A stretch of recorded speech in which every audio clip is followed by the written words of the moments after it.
powered by. Thank you for watching Night Vision TV, your source for Henryetta athletics, powered by Love Ford. Well, good evening, H-Town KVTV viewers and fans for our homecoming edition of the weekly Coaches Show with Coach Kevin Adler. I'm Coach Bean with Night Vision. Man, it has been a whirlwind around here this week. Homecoming week, all kinds of activities going on. We got class competition called Clash of the Classes. This is I believe our fourth annual Clash of the Classes. Kids have been building floats, working on dances, dressing up every day. It's just been a great week of school spirit. And you know, what better way to go into a week of school spirit off of another big victory on Friday night under those Friday night lights at Morris in the annual Walker Cup game. Henryetta wins its third Walker Cup game out of three in a row, 35-26. Coach Adler, I'm sure there's probably a lot of deep breaths you took on Friday night. I know rivalry games happen how they want to happen, not necessarily how you would script them. But talk about Friday night. I know there was a lot of adversity, but I know those are things that you'll probably build off of and be better because of it. Yeah, you know, there's something to be said about winning when you're not at your best. And I think that's what, for us personally, that's what it was Friday. And that was partially because of how well Morris played. Got to give them credit. Coach Whitlaw, they played their best game of the year by far. But we definitely weren't at our best, kind of on either side of the ball. And so we were able to find some success, and we had success throughout the game. But, credit to our guys in a rivalry game, going on the road, overcoming some adversity, and just coming out with a win. Yeah, Morris is always going to get up to play against Henryetta. We had talked in the pregame show, which you guys didn't get to see because of audio troubles that we had all week long, all the way up until about the second quarter of the game. That issue was we just had a reset or an update on our OBS system that we broadcast through.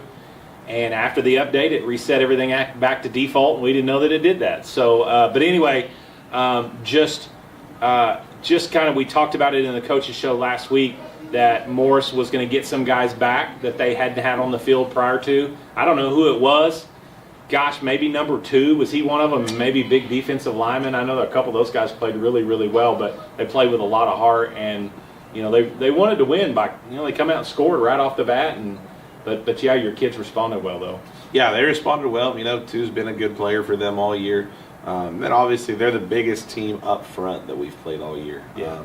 That kind of presented some issues when you don't play with good technique and you don't do necessarily what we've worked on in practice. It kind of created some opportunities for Tu to make some plays, and he took advantage of it. And I think we've addressed those issues this week in practice so that their number 2 doesn't make the same plays. Yeah, just talking about statistics in the Morris game. First downs back into the category. Morris had 18, Henryetta 15. Rushing yardage, Henryetta 190, Morris 207. In the passing department, Henryetta 175 yards, and we could have had 375 if it not been for a couple of bomb drops that would have been touchdowns for sure. I know you saw Coach Adler close his eyes on that. He was trying to forget about that, but thanks to Coach Bean, he brought it back up. But we did outgain them all through the air, 175. Total offense, 344 for Henryetta, 325 for Morris. And the fumbles were better. Only 3 and only lost 1 of them, so that was an improvement. Yeah, and two of those were snaps over our head. Oh, gotcha. So, we fumbled it once, and I'm pretty sure that fumble, he was ruled down, may have still counted it as a fumble, but I can't remember when we dropped the ball again on offense. So I think much better, addressed it in practice. Again, kids understood it, had a little better feel for it, and you kind of saw it on that last drive, closed out the game the way we should have. So just continuing to learn from our games, and we'll put it together here this week, hopefully. For sure. The second and third quarter, big quarters, 14 in the second, 14 in the third, and then the 1 touchdown in the first quarter. We didn't score in the fourth, but we possessed the ball, I think, 4 minutes longer than any other quarter. So, as you said, that was really good just to kind of churn out drives and burn that clock off. Yeah, we're driving to score at the end of the game, and just because of the nature of the game and how chippy it was, it wasn't worth it to go finish that drive, just the way that our kids were acting, their kids were acting, the way the refs were keeping the flags in their pocket a little bit towards the end. And obviously I got my money's worth a couple times. But, it just wasn't worth it. It was take a knee, get out healthy, and move on to Wilburton. Yeah, you probably always worry about games like that. I wouldn't say there's bad blood other than it's a rivalry between Morris and Henryetta. It almost feels like the Walker Cup in some ways, even though it's given both teams more to play for. It's kind of, I wouldn't use the word bonded, but it kind of gives a common bond between the schools. And the media day, I noticed in our pregame clip, in our hype video clip, if you see that clip where both of the Gavin's pointing at the bottom of it and the Morris kids pointing, they were both saying that the next one on there was going to be their school. But yeah, it was chippy at times, and that was a comment that I had was, you worry about that as a coach. I know you got fired up there in the fourth quarter on some things, and you don't have to go into that at all. I know you were defending your kids and your team, but what I noticed was our kids trying to restrain themselves from getting penalties, or it felt like there was a lot of John going on, but I kept noticing our kids react to each other. Like if somebody was like, you know what, I'm going to say something back, and started to, like one time Tucker literally jerks Rubug down on the ground, and all the Morris fans are screaming for a personal foul penalty, and I'm right there behind him in the booth going, it was his own teammate that he, pulled back. But to me, for a guy that's coached a long time and understands what stupid mental mistakes do to a team, that was pretty impressive to see your kids step up in those moments and calm the situation and do things the right way. Yeah, we've preached that since the day I got here, with our core values as a program. And that was one of the first things I talked to the kids about post-game was there were moments of that. And then there were a lot of moments towards the end of the game that prohibited us from scoring and just having to take a knee because I felt like we didn't handle it well. And things did get chippy. And, yeah, things were happening on both sides of the ball, but I was disappointed in how we were handling it towards the end of the game. Yeah. And so that was, honestly what kept probably what could have been 7 points off the board at the end, just to stretch it out and get the district points that, we could have needed in a tiebreak scenario. Sure.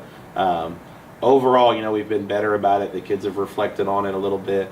We had a good conversation about it on Sunday, and so I anticipate us handling it a little bit better this week. Well, and those moments in a game where you're up 2 scores and you're probably the better football team on the field may not end up being that crucial. Brad, we're ready at Love Fort and Henryetta to get the best pricing, service. Well, good evening, H-Town KBTV viewers and fans, for our homecoming edition of the weekly Coaches Show with Coach Kevin Adler. I'm Coach Bean with Night Vision.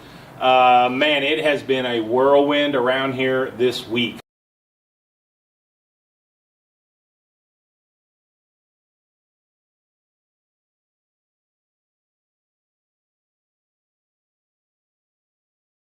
Back, and instead of quarterback sneaking with Will, we just felt like because of the size we probably needed somebody a little bit bigger, and so we worked on it all week. And I told Tucker, I said, the first chance we get, we're going to try it, just don't fumble the ball. And he didn't, and he kind of actually looked good running the ball. I hate that he's going to hear me say that, but got outside and got in the end zone. So yeah, Tucker McManus for a touchdown. We don't talk a whole lot about defense. I feel like we run out of time, but that's a kid that has been huge for you guys defensively up front. So good for him to get a little point love. But man, he's played really, really well up front. Top 3 in the team in tackles. He just causes havoc. He's just super disruptive in the backfield. And, the last 2 opponents have kind of picked on him a little bit just because of some habits he has. But he's had a really good week of practice. I think we've ironed that out. He took a big shot against Morris, but, he's healthy and fighting through it. And he'll be ready to go Friday. Awesome. Second quarter, Nathan Nail, 51-yard touchdown pass from Nakona Johnson, gave Henryetta the lead 14-6. Landon Martin of Morris ties the game up at 14. And then another touchdown run on the deal here. It says number 10. Who was that? Henryetta to go up 21-14. Says number 10, 10-yard run, Blaze Hill kick. Who scored that touchdown? I think it was a Will. I think Will scored. Oh, that's right. It was a long. I think it was a Will touchdown run. Yeah. And then In the second half, Henryetta, big third quarter, Will Perez 54-yard pass from Nocona. Moore scores again to cut it 27-20. Henryetta with a Nathan Nail, big 76-yard kickoff return, and he broke the corner, and it was bye-bye birdie, baby. I mean, it was like he was theater reference there. But awesome return by Nady, and then Morris did add a score in the fourth quarter, but Henryetta wins it 35-26. Improved to 3-1 on the season, 1-0 in district play, and we spoke about district play earlier. Big game this week here at home, not just because it's homecoming, but as Coach said, Gold October, first game against Wilburton. Wilburton last year, when we went to Wilburton, hadn't won a game in like 3 years. I think they ended up winning 3 last year. I think they were 3-7 or maybe 4-6. I think they were 1-9. So they only won 1. So it speaks to the fact that they come into this game 4-0 with a lot of belief in that things are different in Wilburton. And I know they've got a really solid running back who I believe leads the state in rushing and potentially tackles. How do you guys slow him down, and what are your thoughts on tonight's game? Yeah, I mean, he's a beast, man. He's the heart and soul of their team. He is the leading rusher in the state. He is the leading tackler in the state.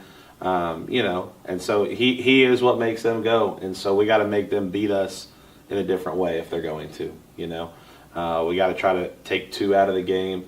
We got to put the ball in the quarterback's hands. We got to put the ball in one of the other running backs' hands. Make them throw the ball to beat us. And I think that's what people will see tonight. We're going to try to give them some different looks up front, try to just kind of jumble everything up for their offensive line.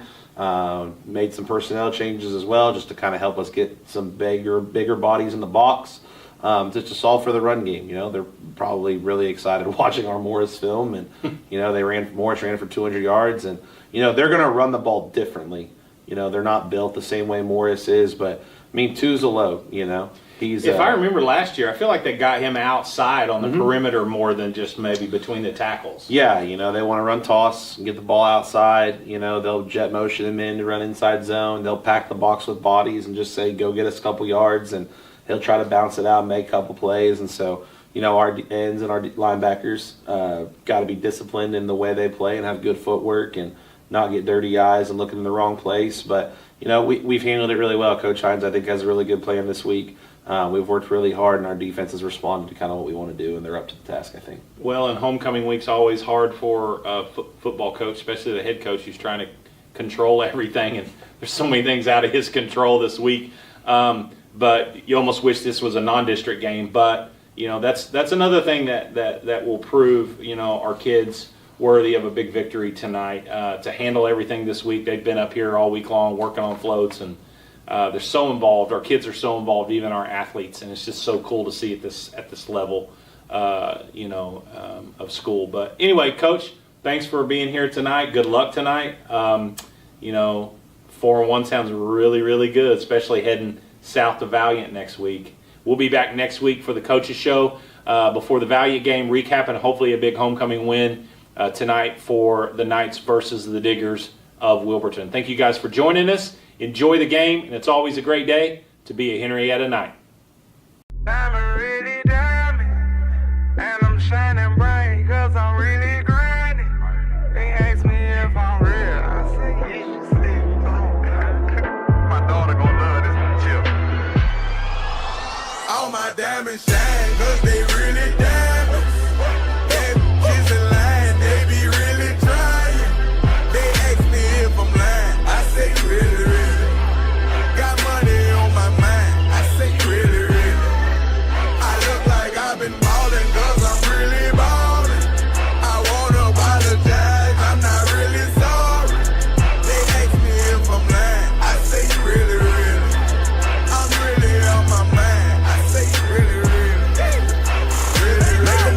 I made him believe, a lyrical songwriter and he could sing, bringing in money like raking in leaves. I was just trying to get paper to sneeze. I chew, that was a blessing. She special to you, I don't look at her special. Actually, I treat her regular, not being seen, we not making no spectacle.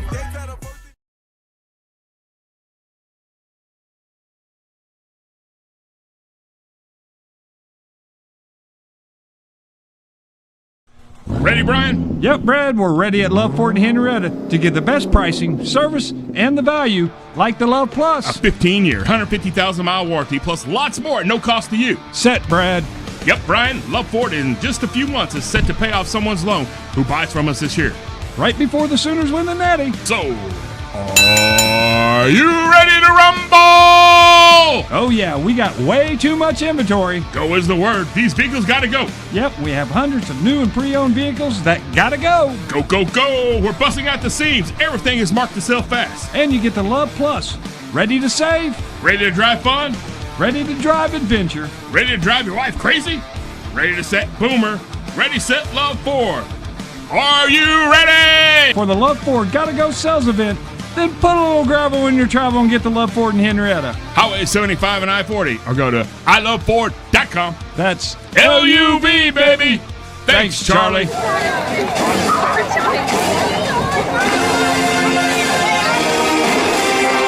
not him. You need to get him. Video capture.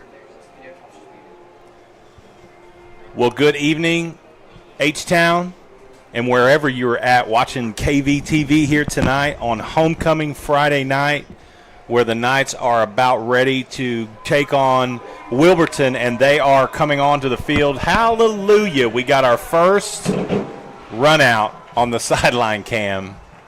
We got the fireworks going off that they all blow up at one time now. I don't know why they do that, but welcome to Cameron Field for tonight's district matchup between the Henryetta Knights and the Wilburton Diggers.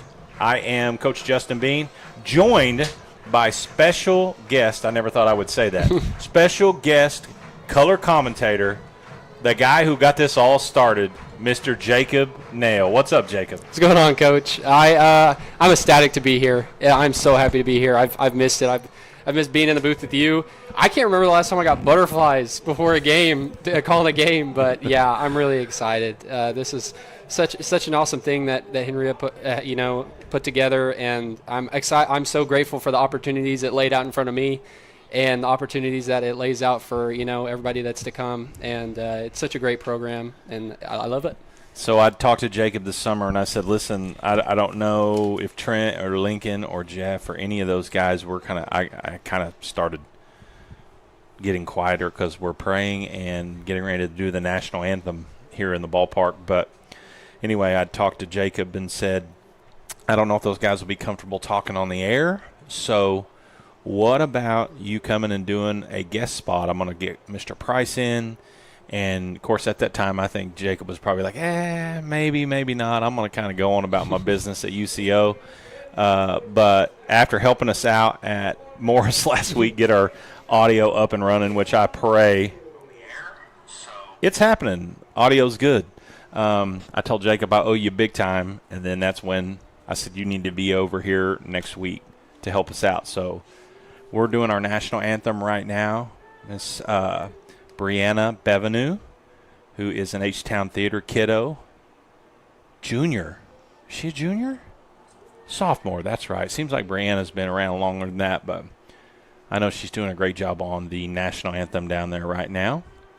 But Jacob, tell us a little bit about UCO. You're doing sports broadcasting, right? Well, that's the goal. Right now they got a guy by the name of Luke Underwood who's got all that under control right now, sports anchoring. As of right now, I'm just waiting for they call it like a boot camp. It's like the opportunity for a sports anchor position, so that way I can give some sports updates throughout the week with U Central, which is UCO's newscast, which would be a great opportunity for me. They don't have it's kind of like this, I guess. They don't have a live footage, but they do have a radio broadcast that they put on. MIAA, the conference that UCO is a part of, has their own special broadcast. But right now, I'm taking all my gen eds, getting a lot of those freshman classes knocked out. But I will make sure that second semester, I'm in classes like media writing. So what's your major field? Okay, so it is professional media under the mass communications department. So same thing as Mabry. Yes, it is. Yeah. Well, it's just awesome to have two of our former Night Vision students going to college for that. I think we even have another that's pursuing a degree in photography and media in Addie Chavez, I believe, at ORU. So that's what night vision does. It fosters a love and a passion for this type of work, and hopefully, I know, Jacob, you're very driven. That's why this broadcast is happening tonight, and everyone since you first started getting us going. Of course, we came in on the heels of Mr. Bruce Jones with the Henryetta, who laid all of the groundwork for us. But thanks to all of our generous sponsors like Love Ford, Shipment Consulting, Faith Church, Farm Bureau, Rustler's Barbecue, Principal Design, Golden Pony Casino, just all of our sponsors, I hope I didn't leave anybody out, that have helped us get our equipment. And we're breaking out something new. At least we're going to try. We are going to do Sideline Reporter tonight. Miss Kylie Watkins, sophomore night vision student, is going to try to interview Coach Adler on the sideline as he comes off the field after the first half. If it's a good half. If it's not a good half for Henryetta, we're going to save Coach Adler and Kylie a little bit of heartache. So, but anyway, we appreciate you guys joining us here as we're in the booth, and both teams are getting ready to take the field. And, man, this is a big football game. Week 2 of the district. Henryetta comes in at 3-1, and Wilburton, who, Jacob, last year we didn't get to stream because they didn't give us a place to do it down there. But we were talking about in the pregame how Wilburton hadn't won a football game in almost 2 years. They end up winning one game last year, 1-9, but they're 4-0 coming in tonight. And they've got a running back, if you'll remember Jacob last year. His name is Jason Wilkett. He is a stud. He's leading the state in rushing and tackles. Wow. So Wilburton's flipped it around in their football program. Of course, the Knights 3 straight years in the playoffs, hosted a first-round playoff game after finishing second in this district last year. They're 3-1, 1-0 after their big win in the Walker Cup versus Morris. And it's time to get it on. It's Friday night. The lights are on in H-Town. It's time for some high school football. And here is the kick from Wilburton. And they do a little short kick, and it's going to go out of bounds. Got the pink flags out tonight for October. Just got my first text. Everything looking and sounding good. We are good to go. I've got Mr. Trent Tyler here to my left, who is running the broadcast. Going to do a great job. I know he's going to bring you some of that nice instant replay as long as we got stuff we want to see again, right, Trent? And then, of course, we have royalty in the booth tonight. 2025 homecoming king, Mr. Lincoln McCarty over here on the camera. And while all that was happening, something happened. Multiple flags, I guess, so they're going to re-kick it again, or Henryetta asked them to re-kick. So instead of taking the ball at the – I can't hear you, buddy. Instead of taking the ball at the 40, 35, excuse me, they're going to back them up to the 35 and have them kick again.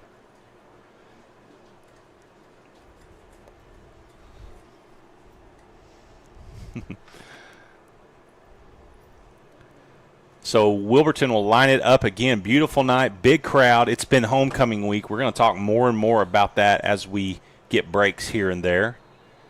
What a week it's been in Henryetta. And this kick is up the middle, and it is to number 5, Hayden Kaler, trying to get around the outside. He's got room, gets to the 40, tries to cut it back and gets across the 45 and almost to the 50-yard line. Some nice return there after a little no, it's my ball, no, it's your ball, no, it's my ball, no, it's your ball. Hayden gets the tug-of-war and with a nice return, Jacob. Yeah, there's a couple new faces that it's gonna take some time getting used to. But one guy that I know for sure that I've gotten used to is number 5, Hayden Kaler. Tell you what, he's a good ball player. I know he came over from Dewar and sat out last year, but man, he's one heck of an athlete, both sides of the ball too. He is, plays both sides of the ball. Big drop last week. He would have had a touchdown. Oh, yeah. I know he was so upset about that, but. Anyway, here we go. First offensive play for Henryetta. A little jet sweep there to Nathan Nail Sr. He cuts it back. Oh, Nady retreated a little too much there. So little brother looking for a hole and end up losing 2 yards on the play. So it'll be 2nd and 12. That's always been Nathan's identity is contact is the last possible resort.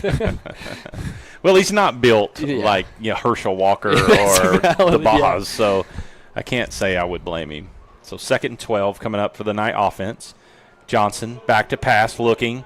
Quick pass out, just too far wide of Nady.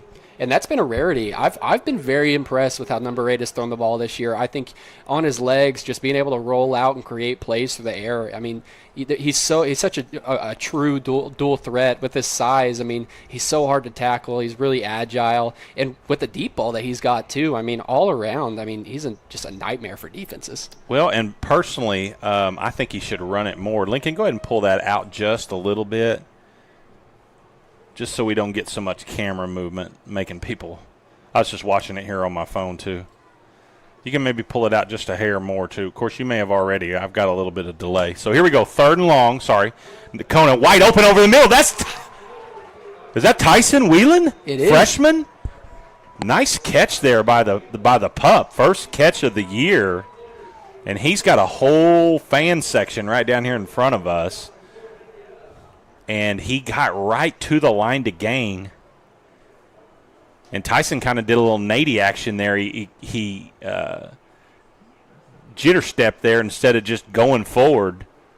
I think he had the first down at one point, but he's going to be 1 yard short. So Henryetta probably getting ready to come into that big, Wildcat package. Miko in the game with Will, and Henryetta is nowhere near ready to go, and we're going to have to burn a timeout. We're going to take one with them. Let's hear from Shipman Consulting, our wireless internet provider. We'll be right back for this big 4th and 1 here early in tonight's contest. Is your organization tired of tech headaches? Let Shipman Consulting handle it. From cybersecurity to managed IT services, we keep your IT running smoothly so you can focus on what matters most. Call Shipman Consulting today and experience hassle-free IT. 918-200-9543. That's Shipman Consulting. Shipman Consulting is the proud sponsor of wireless internet for Night Vision TV.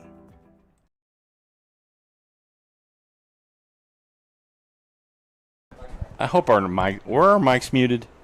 Okay. We was talking about Lincoln. Anyway, we're coming back here, 4th and 1.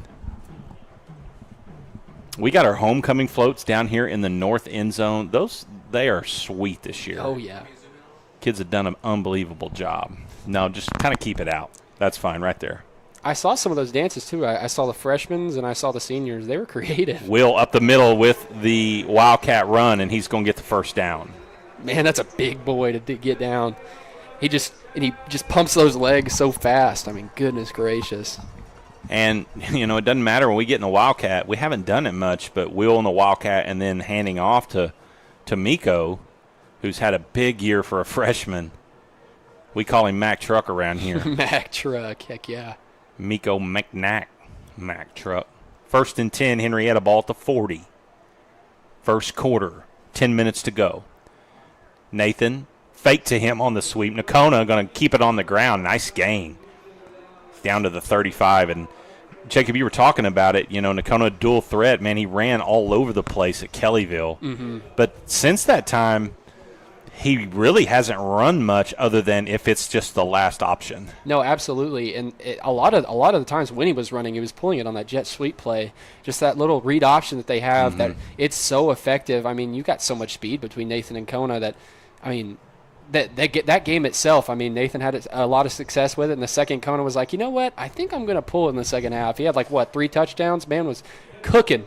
Two-back set right there. Perez following that lead blocker there over the right side out across the 30, and that's another H-Town first down.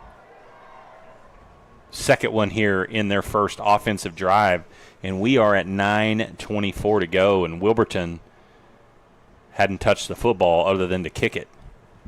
So a methodical drive up front. Henryetta doing a good job of controlling the line of scrimmage. Play clock down to 18 here early in this district matchup between Wilburton and Henryetta. Johnson in the gun. Will goes from the pistol just to his right. Kona looking to pass. Drops back, looking. He's got all kinds of room over the left side. He's going to run it. Gets out of bounds wisely. He had 2 guys closing in on him. Only picks up 3 on the play, but in my opinion, good decision not to force something in that's not there, especially deep down here. We've done that a few times, and all that is just an athlete wanting to make a play, forcing it in there. No, I mean, I think I agree with you. I think that was the right call. I mean, I get wanting to get that 1 or 2 more yards, but I mean, when you got 2 purple helmets like that moving at the speed of light with the, the power of the sun, I mean, those are always dangerous plays, and I think he made the right decision. He'll pick up a 6 on first down. This time's a quarterback draw up the middle, and he bounces it outside, bounces it back inside, trying to get away. And again, Henryetta looking like they've got something set up for an opportunity, and then just kind of bailing out of it a little bit too early. So loss of 4 on the play. That'll bring up 3rd and 6. I'm all for the guys getting, that extra yard or so, but also just got to make sure that we're, giving what they take or taking what they give us as well. And, right there, we'll take that 1 or 2 yard gain instead of that 1 or 2 yard loss. Yeah. So they'll bring up 3rd and we'll call it 7. 2 down territory most likely. So I haven't got to get it all back right here. Snap, quick pass out to Nady. That was tipped. Nady, nice adjustment.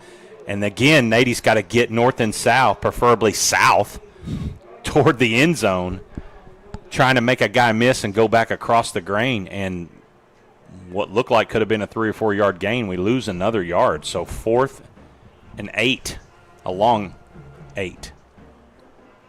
Or we'll call it a long 7, 4th and 7. So Henryetta not much downfield so far, just trying to get the ball out quick and into the hand of their playmakers. Going to have to get the ball downfield here. Here it is. Johnson back to pass. He's looking for Kaler. Got a guy on him, and he's going to get sacked by number 7, Colby Valenzuela. Sounds like he should be a pitcher. And so what looked like a promising drive went backwards, literally, and a lot of it was our choice of trying to, make a big play, and instead we lost yardage 2 or 3 times on that drive. So we're going to get our first look at Mr. Wilkett, number 2. Looks like he's going to come out here into the slot position. And I will say, Coach, I'm still impressed. I mean, there's a lot of new faces on this defense, an insane amount of new faces. And I've really been impressed on really how both sides of the ball, but specifically this defense, it just kind of, the punches that they've taken this year and how they've responded. I mean, but that's how this team, I feel like it's Adler, right? Coach Adler? Yes. Yeah, I love the energy that he brings to this team. It is just, energetic. I saw it week 1 against Kellyville. I mean, the guys seemed kind of down. They were down early, and their energies were kind of sucked out of it. But the second that he was, he lit a fire underneath this team, I mean, they completely changed the game and turned it around. And I love a coach like that. Yeah. Speaking of a new face, Mr. Braxton Stockholm, sophomore linebacker on that first tackle. Pitch to Wilkett on the outside. Tries a little spin move. He's going to pick up 2 or 3 on the play. So it'll bring up 3rd down. Couldn't tell who the main stop. Maybe Will right there on the stop. There were 3 or 4 Henryetta guys all around him. So 3rd and 5 for the Wilburton offense. In their own territory. Ball spotted at the 41-yard line. Got our first look at Wilkett there. Shifty and speed. Senior quarterback number 12, Braden Gross-Nicholas. Pass, he's got a guy open trying to make close on it, and he catches it. Alex Clayton had a chance to try to knock that ball down, but just couldn't find it. So breakdown and coverage there by Henryetta, and that's a big pickup for Wilburton all the way down to the 24-yard line. So Gross-Nicholas connects on a big play for a first down for Wilburton, and they're in Henryetta territory. Yeah, it didn't seem like our defense was expecting a pass right there. From the line all the way to the linebackers, everybody was expecting a run, ready to go, put a black helmet on a purple. But, man, I love that play call, though. Yeah. 5:42 to go here in the first quarter. Both offenses have possessed it once. This is Wilburton's first possession. Henryetta moved the ball nice after a nice kick return by Hayden Kaler. got it all the way down to about the 30, 25-yard line, which is right about where Wilburton is. So let's see if Henrietta's defense stiffens up right here like Wilburton did. Handoff up the middle. He's hit pretty immediately at the 25. He may have given him back to the 24. So no gain on the play. Number 24, Roman Brinley on the carry for Wilburton. And Wilkett hasn't touched it much. One time.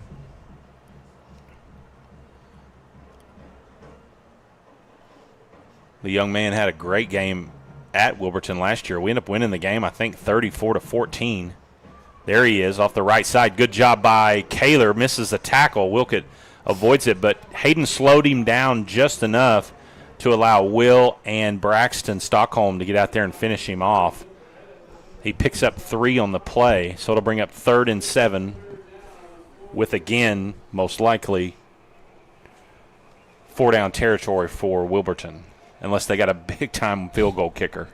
No, he's one heck of a player. I remember last year he burned that number 2 number just about in every single one of those players, any of these players that played last year, into their head. I mean, you'd be like, oh, there he goes. He's tackled. Oh, never mind. He's still running. Oh, he's tackled again. Nope, he's still running. Fake. He's got another guy. Oh, and he dumps it off to his tight end, and he had the same kid that made the nice play on the 3rd down earlier, number 10, running wide open up the seam, and he just missed him. No, excuse me, that wasn't 10. 10 caught the ball, 20.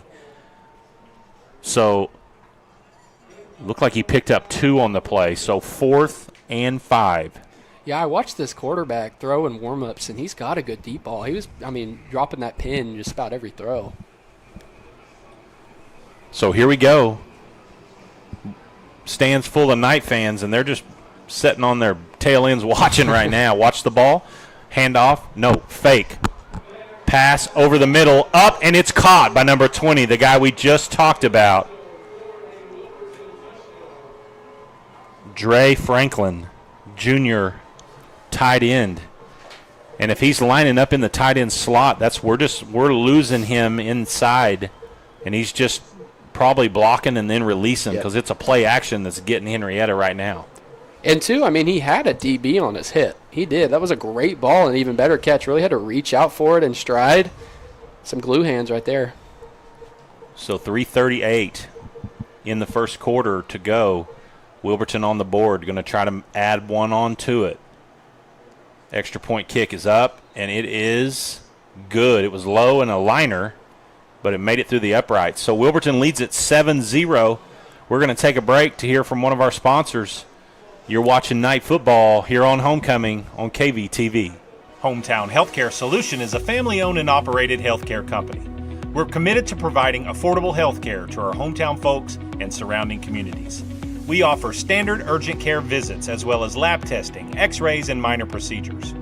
We are an urgent care for all ages, and we offer primary care for adults and accept all insurances. Hometown Healthcare Solutions, located at 811 West Main right here in Henryetta, is open Monday through Thursday, 8:30 to 5, and Friday, 8:30 to 3. After Labor Day, during increased peak flu season, we're open on Sundays from 12 to 4. Give us a call, 918-319-5021, or just walk in and let us see how we can help you and your family. Hometown Healthcare Solutions, where our mission is to treat your family like our family.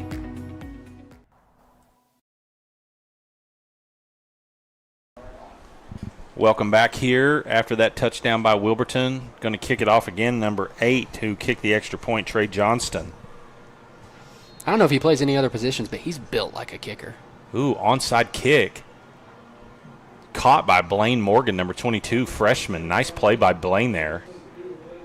And Wilburton kind of going for the jugular there early on. This is an important game for both teams. You know, Vian is the cream of the crop in this district. And then you got a Valiant team that's extremely talented, in which Henryetta will travel to next week. But this is, you know, Wilburton, Henryetta, Valiant, honestly, are probably all fighting for 2nd, 3rd, and 4th if things play out the way they're predicted. And whoever wins this game tonight's already got a leg up. Henryetta needs to get going. They start with Perez up the middle, who always is a spark plug. Nice run. and he picks up 11 or 12. And honestly, Jacob, we've looked to throw the football some, but when we've ran it up the middle, they have not stopped it. No, and like I've said a million times, that's so much ball right there, and he's so low to the ground. I mean, the way he runs like he hates the ground, and I mean, that's a lot to bring down. That's all I can say about him. It's just a lot. Speaking of a lot, here comes the freshman Mac Truck, lowers his shoulder, and that's how you tackle him. You go at his ankles. Number 20, who just caught the touchdown pass, he's kind of getting up, readjusting his face mask and chin strap and sanity. Well, that's the thing. I'd hate to be a white jersey because you do everything you can to bring Will down. They throw somebody like Miko at you, and it's just like it's got to be defeating. So double motion right here, 2nd and 7. Nakona up the middle. Miko, big hole, cuts it to the left. He's going to get out over the 30, and look at him carrying the pile, still going down to the 25-yard line. And that's why we call him Mac Truck. Man, I'm loving it though. It looks like they're going to go back to Will. Hopefully they do. I'd run it until they stop it. I mean, this run game, 100%. It's like shaking hands with a stick of dynamite. Explosive and painful. Absolutely. 26-yard line is the spot. 1st and 10. This is right about the area where we put the brakes on last drive. Let's see if we stick to that ground game. We do. Will up the middle. Nice job to get through the initial tackler down to the 20. So we'll take that on 1st down every day of the week and twice on Sunday, which we don't play on Sundays, but we take it twice. Anytime you can get 5 or 6 on down number 1, the playbook's wide open. So that's the call. 2nd and 6. 1:57 and counting here in the first quarter. The first quarter's flying by. Hand off to Will on the right side. Avoids a tackle. Runs over another guy. Still going. Keeping his feet moving. And you talked about that center of gravity from Will Perez, senior. Picks up 2 or 3 more on the play. And you just look right now, we've got the size advantage for sure up front. Yeah. And Henryetta enjoying it. I wouldn't be surprised to see us go Wildcat right here. Nope. Miko in the game, though, with Nakona. 2 receivers split out to the right. We got our tight end left, and that's where Miko goes. We're going to pass it on 3rd down. Kona looking, zips it to brother Gavin, and he catches it out of bounds. And he's got a 1st down. Nice throw there by number 8. And he's just so confident in the pocket. I mean, he can do so much on the outside, but man, I'm not criticizing his size, but being undersized at the QB position and he's the weasel. Yeah, the weasel. Yeah, just to be able to sit there and confidently just zip it in there. Hand off to Miko. Good job. Kicks it outside. Guess what? Another 6 on 1st down. And he's wearing number 8. Yeah. Any other quarterbacks that wore number 8? Yeah. Anybody remember from Henryetta? But what you don't know, maybe you do know, that gentleman did not wear number 8 when he played on this field. Really? Do you know what number he was in high school? Oh, was it 20? Nope. Ooh. Was it a single-digit number? It was not a single-digit number. Here we go. Single-digit, 2nd and 5. Hand off to Perez up the middle, big hole. Bounces off of him, runs over another guy. H-Town, touchdown. Nady doing the dance. He didn't do nothing but dance. Celebrating his classmate, Will Perez, who he looked like a pinball, just boom, Goodness gracious. Said, eat your Wheaties or take a seat. And take a seat he did. And, Will usually does a good job of being patient and waiting on a hole to open. Dude, he turned on the jets when he touched the football because he saw a hole big enough to drive a Mack truck through. Beautiful. And senior Blaze Hill, who made a big kick on Main Street last night. I will say, I was watching him before the homecoming ceremony started. He was drilling them from 40. He has put in so much time, that Blaze Hill. And I'm telling you what, did you see the punt he hit against Morris last week? I want to say I did. It was like a 60-yarder and was just as beautiful of a spiral going up and turning over. So, that's what we say all the time. You put the time in, the time pays off. Hey, they give scholarships to kickers and punters too. They sure do. Kickers are like, gosh, watching an NFL game now, it's like if you've got the ball, you got a chance to potentially make it. Yeah, I mean, the Cowboys kicker can hit it from 61. They just tied 65. They just tied it the other day. Yep. And he's not the only one. Oh yeah. If you find yourself down with 30 seconds left, used to, it was like, you had to get to the 20. Now, you get one completion and 15 yards, you got a chance to kick it. Yeah, they call a 20 a chip shot field goal now. Yeah. That's an extra point, actually. Yeah. So Blaze lines it up, angles it over to the right. Nice kick. That ball's going to land. Wilkett's going to try to pick it up. He needs to. And great play by Hayden Kaler.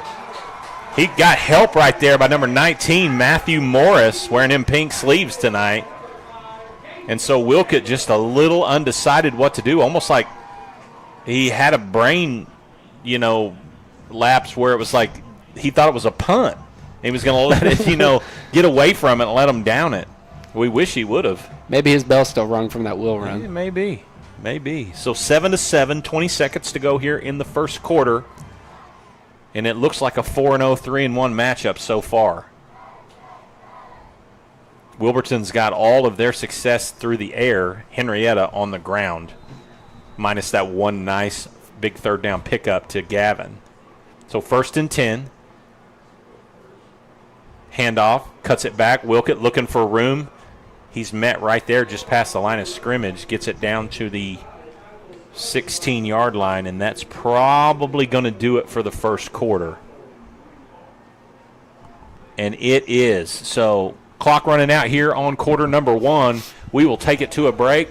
We will hear from Rustler's Barbecue, and when we come back, we're going to talk about homecoming week before we get started here in the second quarter. You're watching Night Football on Night Vision Television. Rustler's Barbecue is a proud supporter of Henryetta Knights Athletics. Did you know that America's best barbecue is located right here in Henryetta? Rustler's Barbecue is open Thursday through Saturday from 11 a.m. to 8 p.m. and Sundays from 11 a.m. to 3 p.m. To place your order for pickup, call 918-650-9800. Rustler's Barbecue at 806 East Industrial Road. Rustler's Barbecue. Rustled right up just for you.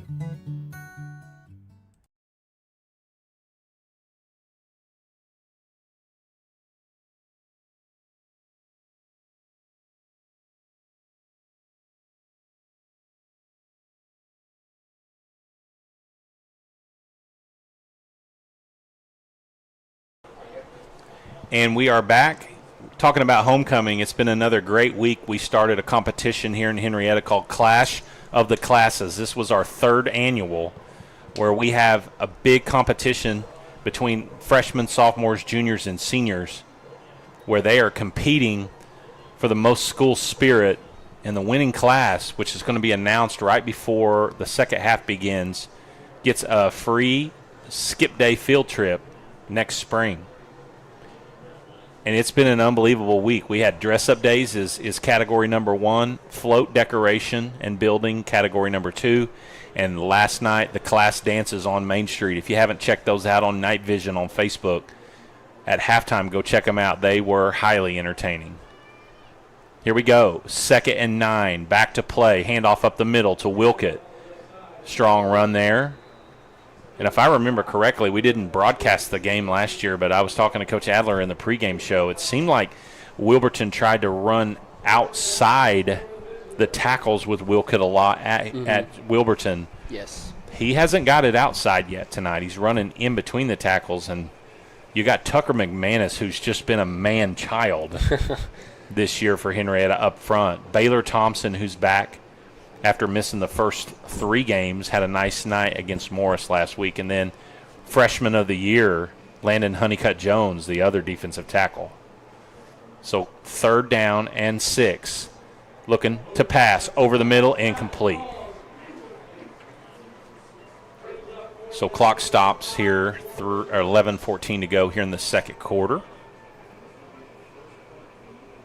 Good news to report, all officials have their hats tonight in Henryetta. Yeah, man, that was I was here for that game, I think. Was that not the weirdest thing you've ever seen? Yeah, I didn't know what to think about it. It just looked wrong. For those of you at home going, Coach Bean, give it a rest. No, that guy needs to be ragged on all year long. That's like showing up to play without your helmet. Okay, it's not exactly like that, but it's pretty close. You ever seen a baseball player play without a hat on? No. Here we go. 4th down. Wilburton looking to punt. Deep in their own territory. That's Wilkett doing it. Nice spiral heading towards the sideline, and it goes out of bounds. We'll see where they mark it. Looked like it went out about the 50, maybe on the Henryetta side. I don't know. The guy going to mark it looks like he's lost. And they do mark it. Good call there. At the 49. So Henryetta, nice job on defense there after that touchdown. They get the ball back with great field position. And I got to believe the ground game is getting ready to get heated up a bit. And then, you know, when you're running the football and they start pounding and loading the box up, that's when you can run that play action stuff to Nady and Hayden. Well, yeah, it's never really been a one or the other thing, you know, in football. It goes so hand in hand. And if you can become unpredictable like that, I mean, especially with that power in the run game like that, it's just... Handoff up the middle to Perez. Nice job by number 7 of Wilburton right there in the backfield to hit him pretty quick. He does, well, he just got back to the line of scrimmage. So no gain on the play. 2nd and 10.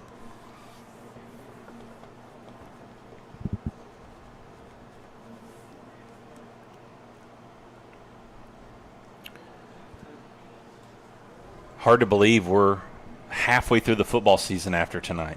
Goodness gracious. Don't tell me that. I love football season. I feel like just the wait for it takes forever, and then it's gone before you know it. Fake to Nady. Hand off to Will. Up the middle. Makes a cut back. Gets out past the line to gain, past the 40. And Perez is piling them up. And none of them are wide open yardage. They're in traffic, in trash, running through it all. No, he's just running through traffic, just telling a white jersey, hop on, let's go. Pickup of 12 on the play. 1st and 10, Henryetta. Wide receivers everywhere here. Gavin by himself on that side. Wieland, Nail, and HK on this side. And Wilburton jumps off sides. So hard count setting us up for 1st and 5. Only thing better than 2nd and 5? 1st and 5. We'll take it. I will say this, and I don't want to jinx this because I'm going to knock on wood when I say this. We've done that a lot this year, and our offensive linemen haven't jumped. We don't have that many false starts. Wheel motions out, back across to Whelan. He's got it out across the 30, down to the 25. He's got a blocker. Good job by HK, Hayden Kaler, Tyson Whelan getting involved. And I don't know about you, Jacob, and there's Gavin over there celebrating with him. It looks like a concentrated effort to get that freshman the football. Yeah, he's that's 2 really big receptions. And I see his dad right down here, Fire Chief, Henryetta Fire Chief. He fired up. That's his 2nd big reception, and I mean, from a freshman, that's pretty impressive to just get 2. And we're just now getting, you know, chipping away in the 2nd quarter, and he's pumped. I would be too. Kona back to pass. He needs to get rid of it. He throws it up and out of play. Good job by Nakona to get rid of it. And the coach wants a intentional grounding. So I think they're saying he was inside the tackle box, and the ball did not make it back to the line of scrimmage. So big loss coming up on the play for Henryetta. If he could get it past the line of scrimmage, though, which I feel like he was out of the pocket, but, you know, I'm not mad about that. I'm not mad about that decision. Well, it looks like he's going to lose 11.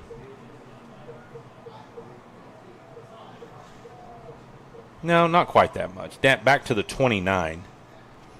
And it's still 1st down. That's the good news. And the way Henryetta has been running the football, and Whelan getting the ball in space, and they're going to give us some back. What are they doing? Okay, we'll take that back to the 24. So 5-yard penalty and the loss of down, I think, is what Wilburton wants. And they're going to call a timeout because I'm not sure that's what the head coach wants to do, or he doesn't understand the call here.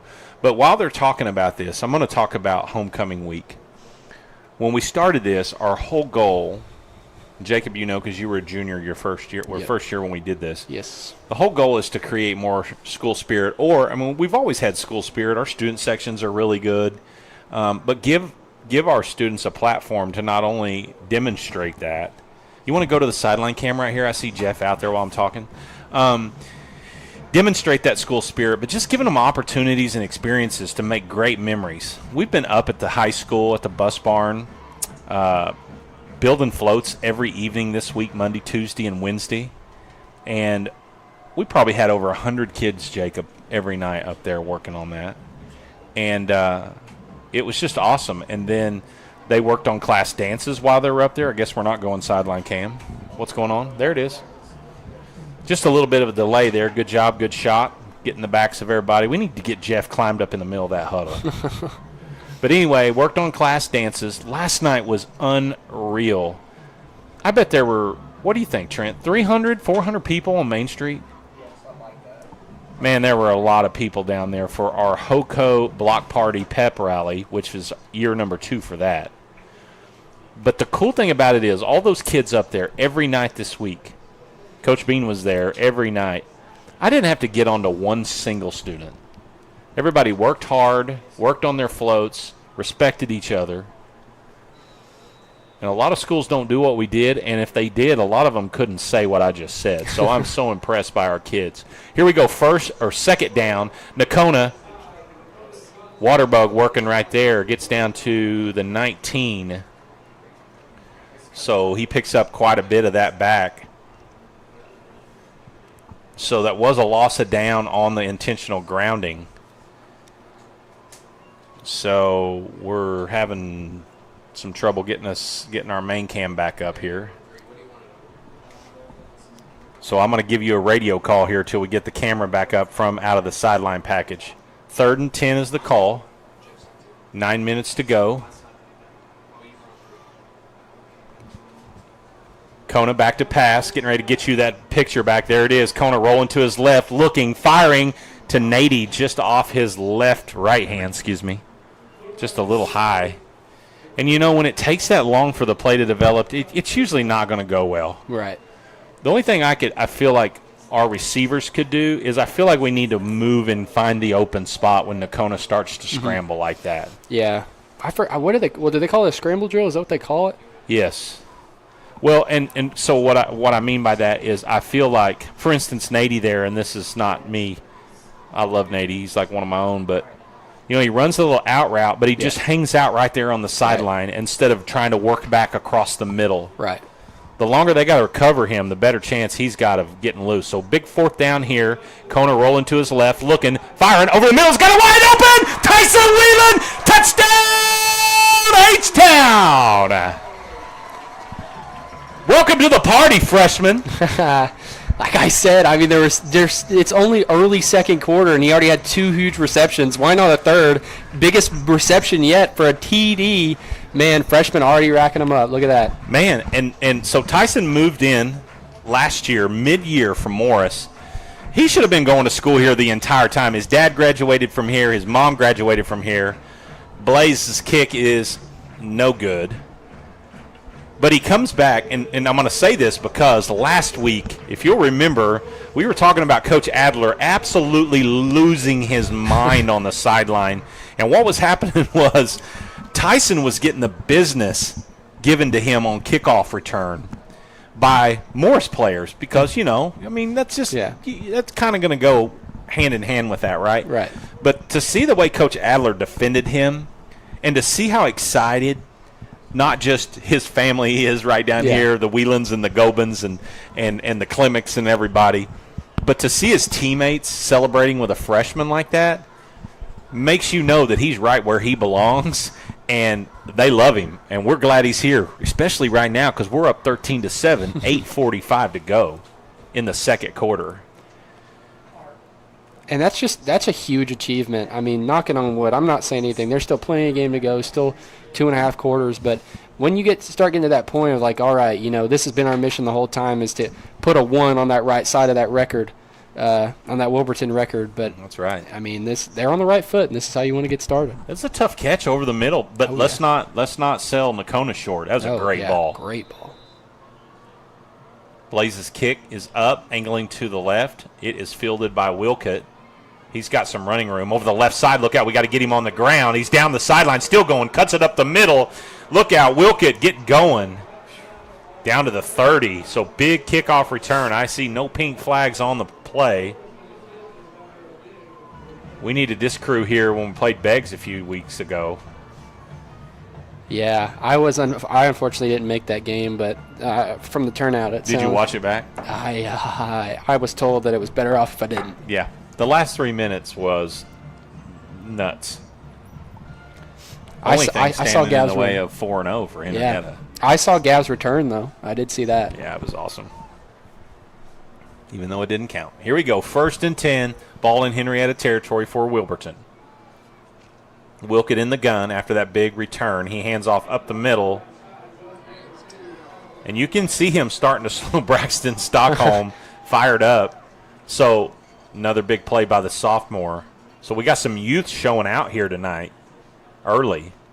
Well, they had some great, guys to look up to and learn from last year. I'm not here to brag on my senior class or anything. I'm just saying you can.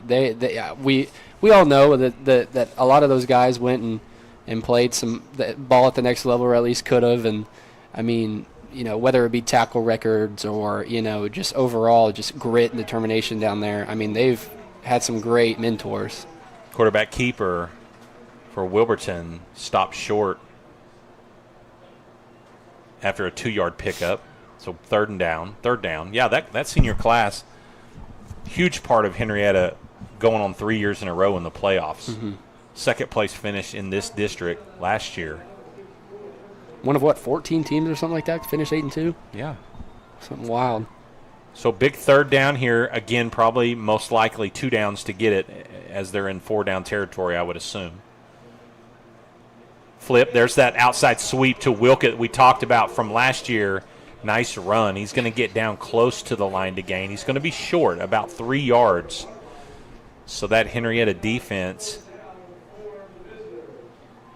coming up with a big 4th down here play after that nice tackle on Wilcott out in space. And each time he goes down, he's taking a lick.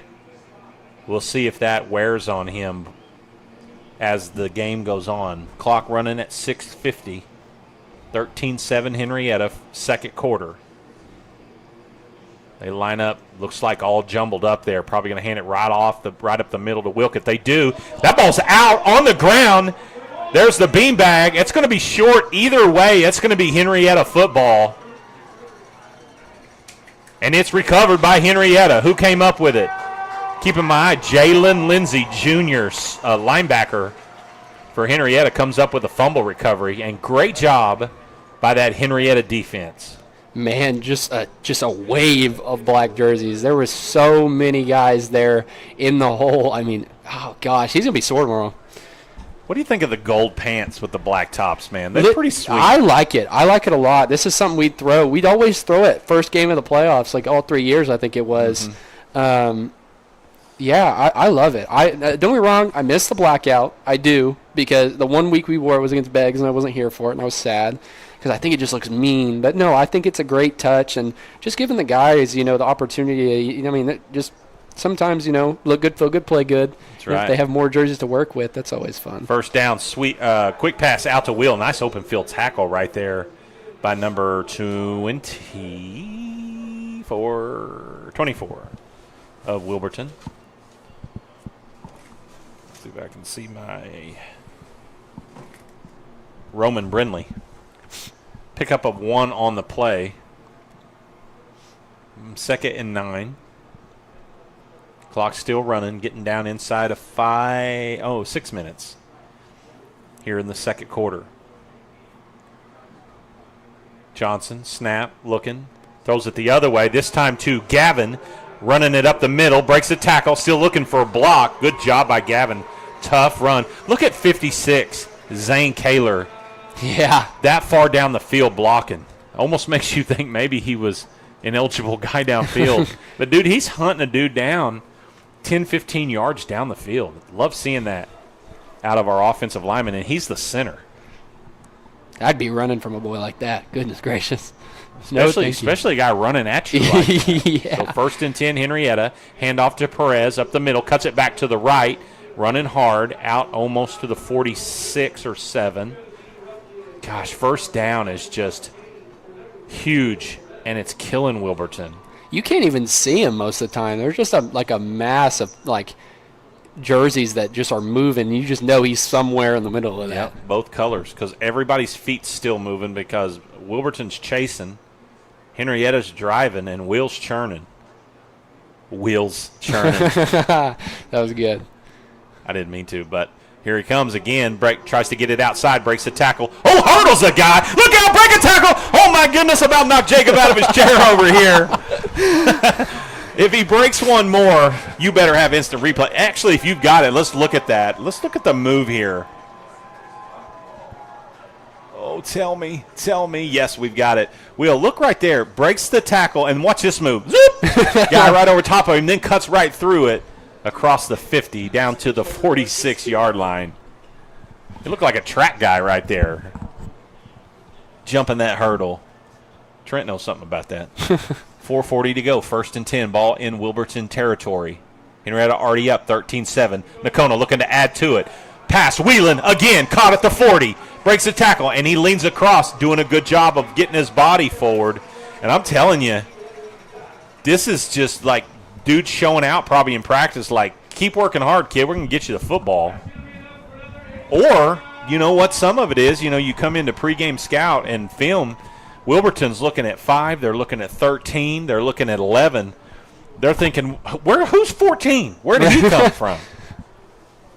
4 capable receivers out on the edge, and Kona's finding the freshman a lot tonight. Tried to hard count. Wilburton disciplined there. Handoff to number 26, Joseph Cummings. He's waiting on blocks. He gets ran out of bounds. Going to pick up 3 on the play. Will must be getting a breather on the sideline. Is he? I don't see him. Yeah, he's over here. He's over there. So 2nd down and 8. I'm just getting a kick out of watching Tyson's family right here. Got a whole entourage tonight. Every night. They never miss a game. Tucker comes off for a play. 2nd and 8. 3:52 to go here in the first half. Henryetta trying to take it to 2 scores. Handoff up the middle to Miko. He's met immediately, but drives ahead for, look like a pickup of 1 or 2. Yeah, there was a little bit of film study right there. Or predictability, one of the two. Yeah. 3rd and 7. Ball in Wilburton territory at the 33. 4-down territory for Henryetta, most likely. Nakona is going to roll out to his left, looking, dumps it. Nady, oh, see, you almost dropped that thing. But Nady hauls it in, at a boy. Number 3 down to the 21, number 13, down to the 21. Nathan Nail, H-Town first down. Nice ball by Nakona to find Nady.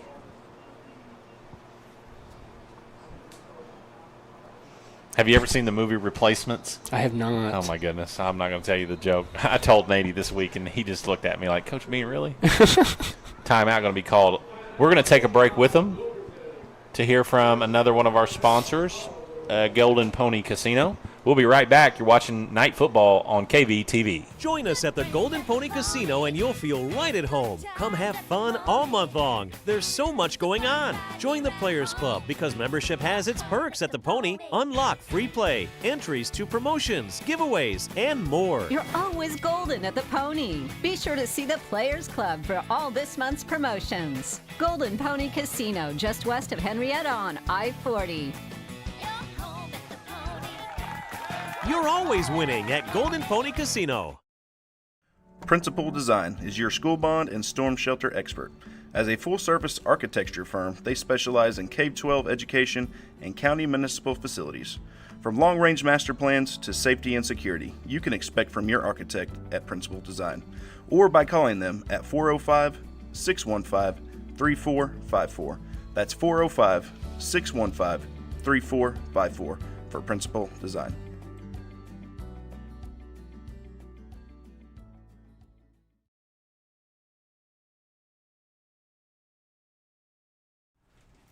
Faith Church is a proud sponsor of the Henryetta Knights. Here's to a great season. And no matter what season of life you are in, Faith Church has something for you. We would like to invite you to join us in person at one of our weekly worship. All right, we're back. Thank you, Trent. We'll get back to Faith Church on our next break. We got a first down coming up here. Ball at the 21 of Wilburton. Wilburton running a dude on late. We're in a big package right here. Wildcat whistles. What was the... That's coming from a delay of game area, unless it's a substitution infraction. And that's exactly what it is on Wilburton. 53 came on late, but honestly, he came on early because he wasn't supposed to be there. Ball to 16. So, 1st and 5. I'll give a shout-out to our chain gang guys over there.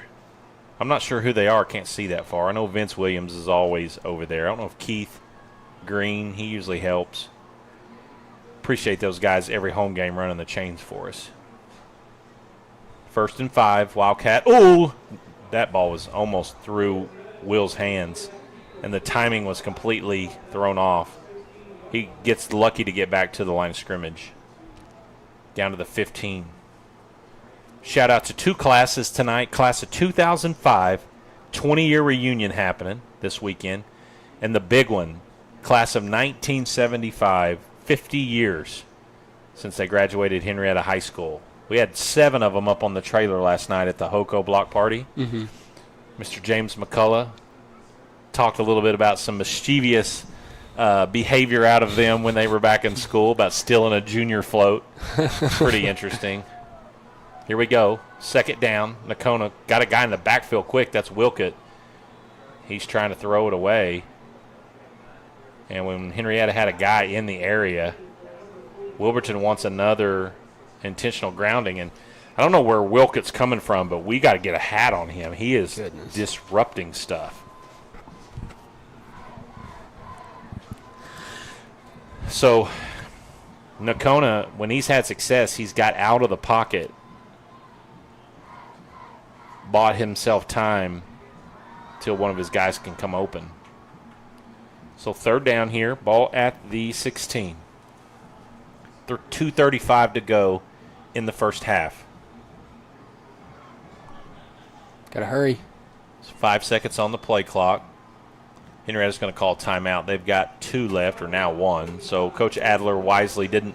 In a 3rd down situation, you don't take a chance, and it's a 30-second timeout, so we'll stay here. Or try to go to Jeff, maybe? I don't know. You want to try? He's Let's down do it. there. Hopefully we can get back to us. So sideline pass coming to you.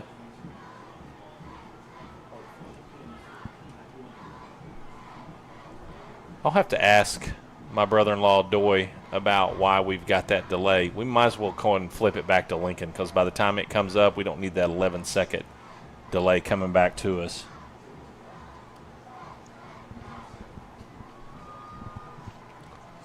So, yeah, if you can get it back to the box. There we go.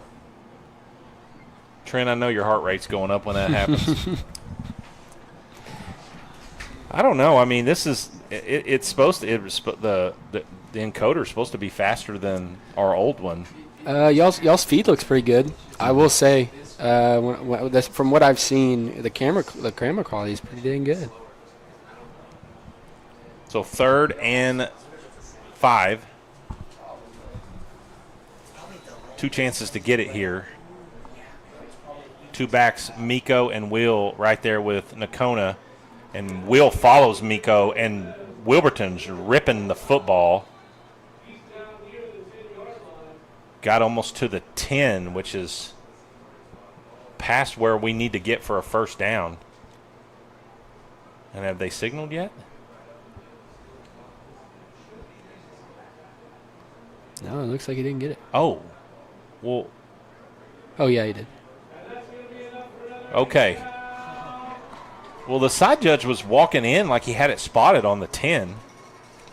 And then next thing you know, the ball's at the 11. But it's good for a first down. 2:22 to go and counting. Henrietta's going to try to score here, but they're also going to try to run some of this clock down. They're heading down to the north end zone where the floats and looks like about 60, 70 people are all in lawn chairs. So great turnout here tonight on homecoming night. 2 seconds on the play clock. Oh, Nakona hitting the backfield. And Henrietta kind of just did it to themselves there, trying to run some time off the clock. Next thing you know, we're trying to get guys set with under 5 seconds to go. One-score game, I say I'm going to go score and play defense. This isn't the NFL. We don't have to score right, with 2 seconds to go before we go in. So loss of 3 on the play, 2nd and 13. Henrietta can get a first down at it looks like about the 2 or the 3.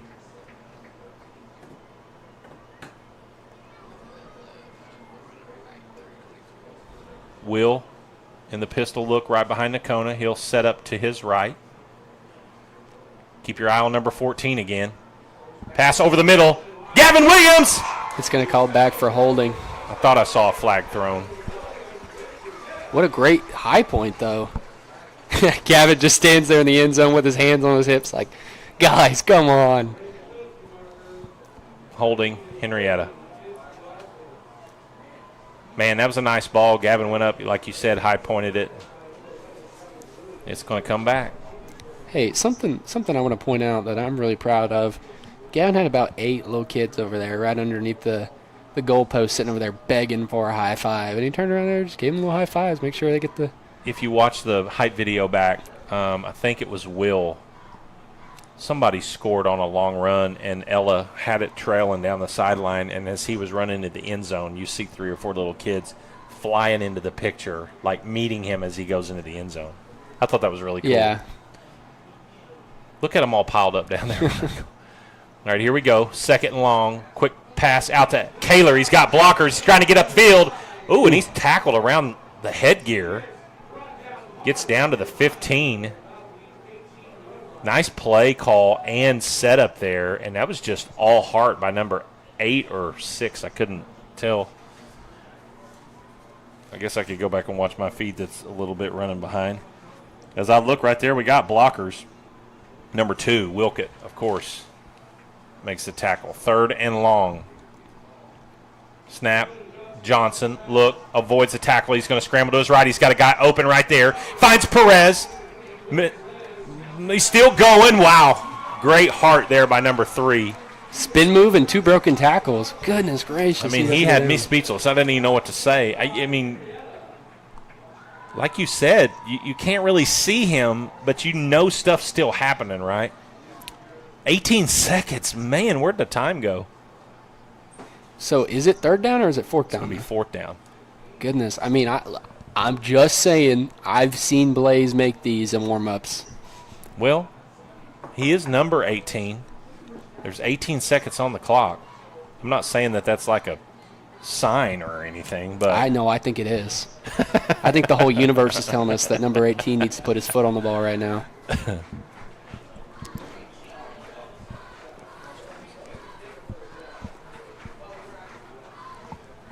Well, we're going to stay here because I don't know when they're going to bring it back.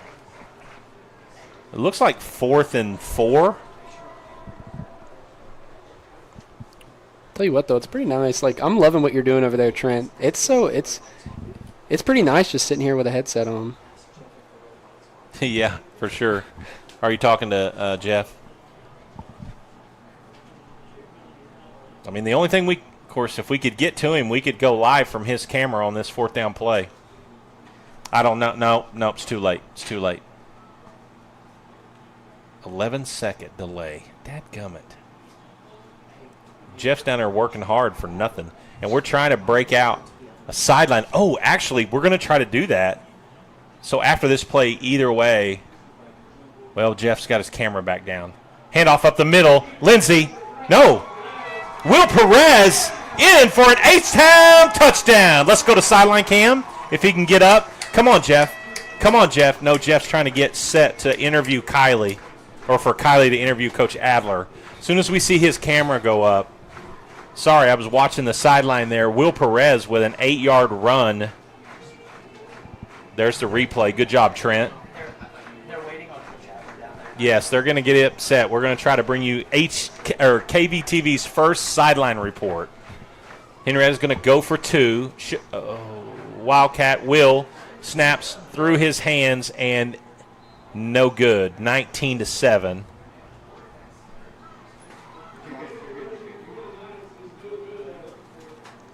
So if you'll go ahead and tell Jeff, go ahead and get up, and we'll go straight to him. And tell him once the team comes down, we'll let them clear by, keep Adler out there on the field at the 25, let the team go on by, and then do the interview. And you guys are hearing me kind of direct this. This would be normally done like in the trailer by the production manager in the back, not Troy and Buck.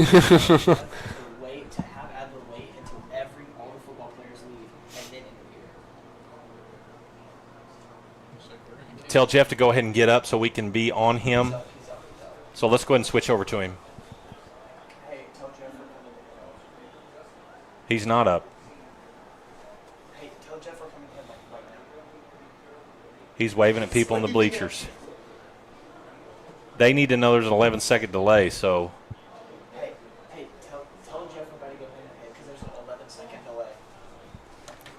So we're trying to get it up here in the booth, see if we can do this. Jeff's just laughing. I don't know what he's doing down there. There's the kick up the middle to Wilkett. Tell Jeff to get ready. Wilkett gets a block. Still going. This is going to probably run the timeout in the half, and it's going to, and we need him live. Let's see if they kill it.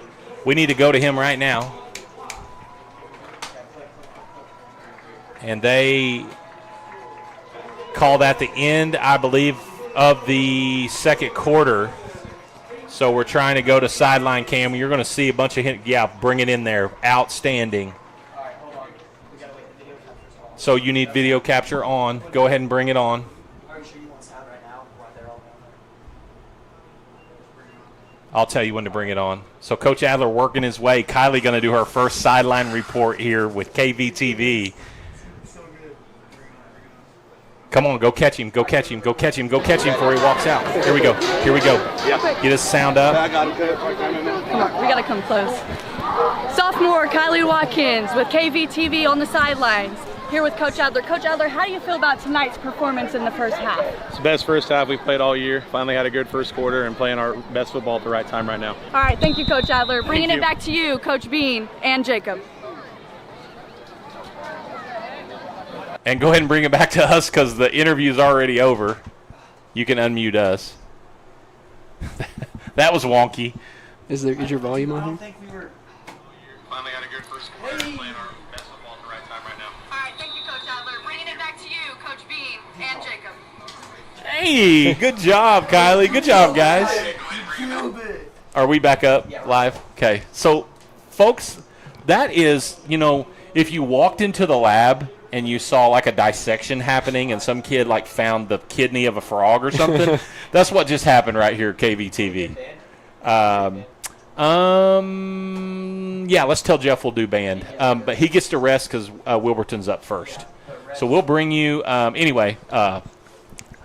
just tickled pink right there. Great job to our sideline crew getting to our first interview on the sidelines. If you like that, let us know about it. We're going to take a break, and we'll be back for the Night Brigade on the field. And Henryetta with a big 19-7 score here at halftime in a big district game.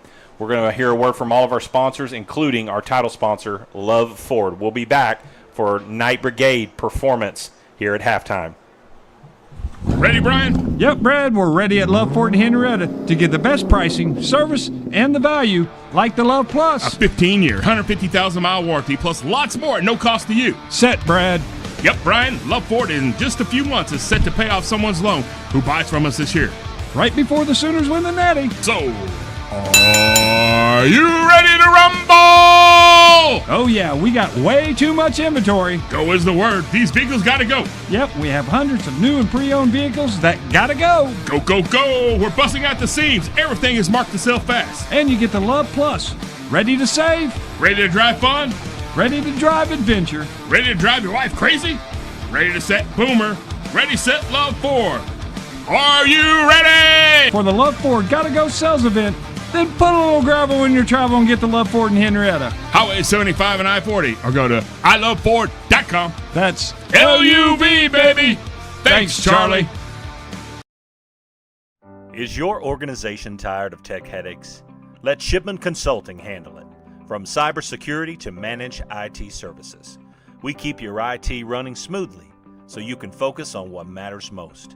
Call Shipman Consulting today and experience hassle-free IT. 918-200-9543. That's Shipman Consulting. Shipman Consulting is the proud sponsor of wireless internet for Night Vision TV.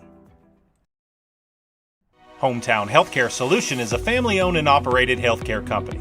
We're committed to providing affordable healthcare to our hometown folks and surrounding communities. We offer standard urgent care visits as well as lab testing, x-rays, and minor procedures. We are an urgent care for all ages, and we offer primary care for adults and accept all insurances. Hometown Healthcare Solutions, located at 811 West Main right here in Henryetta, is open Monday through Thursday, 8:30 to 5, and Friday, 8:30 to 3. After Labor Day, during increased peak flu season, we're open on Sundays from 12 to 4. Give us a call, 918-319-5021, or just walk in and let us see how we can help you and your family. Hometown Healthcare Solutions, where our mission is to treat your family like our family. Rustler's Barbecue is a proud supporter of Henryetta Knights Athletics. Did you know that America's best barbecue is located right here in Henryetta? Rustler's Barbecue is open Thursday through Saturday from 11 a.m. to 8 p.m. and Sundays from 11 a.m. to 3 p.m. To place your order for pickup, call 918-650-9800. Rustler's Barbecue at 806 East Industrial Road. Rustler's Barbecue. Rustled right up just for you. Principal Design is your school bond and storm shelter expert. As a full-service architecture firm, they specialize in K-12 education and county municipal facilities. From long-range master plans to safety and security, you can expect from your architect at Principal Design, or by calling them at 405-615-3454. That's 405-615-3454 for Principal Design.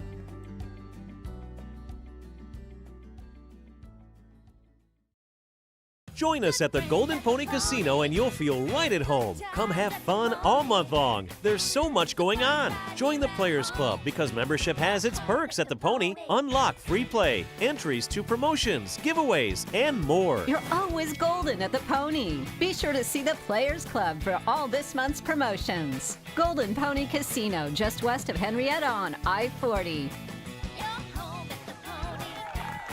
You're always winning at Golden Pony Casino.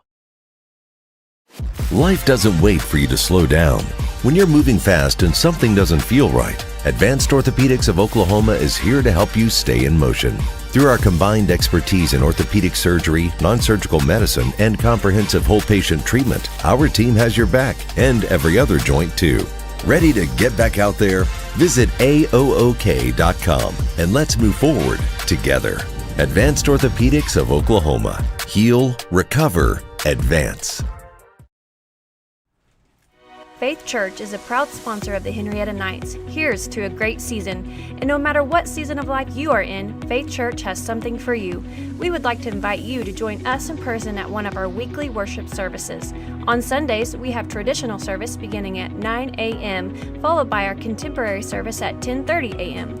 You can also watch us online at faithchurchnow.com. We hope to see you soon. Go Knights!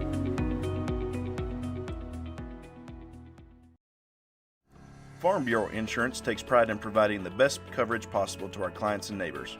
We can cover all of your insurance needs, from home, auto, farm, commercial, life, and everything in between. Stop by our Farm Bureau office at 1012 West Main Street in Henryetta, or give us a call at 918-652-8255. 3783. Living beside you, working for you. Farm Bureau Insurance. Night Vision TV would like to extend their sincerest appreciation to Love's Travel Stops for their generous donation to Henryetta Public Schools.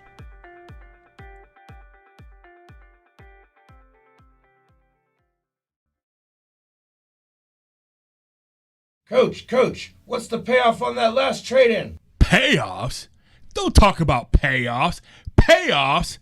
Take it over, Brian. Here's the play. Love Ford and Henryetta is paying off a loan of some lucky customer who buys a vehicle from us this year.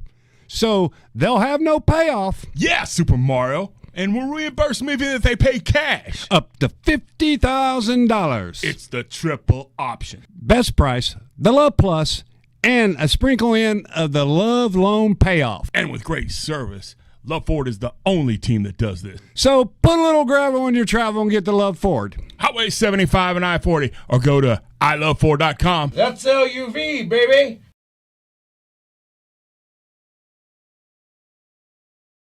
Hello, Henryetta. Brad and Brian here with Love Ford. We are proud to showcase our town on our radio show Saturday mornings on the Sports Animal. And check out our podcast on YouTube.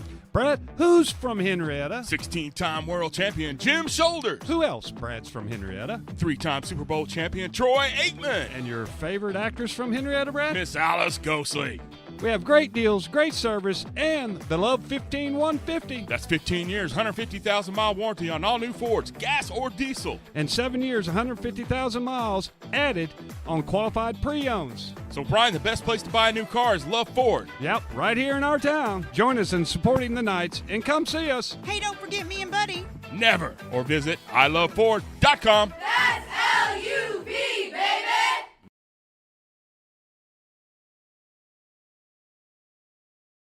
Henryetta Public Schools would like to thank Golden Pony Casino for their donation of our H-Town Proud Night bottled water sold in all of our Henryetta Night athletic concessions. A one-of-a-kind experience awaits you at River Spirit Casino Resort. Island-inspired vibes and beautiful river views from our luxurious resort hotel.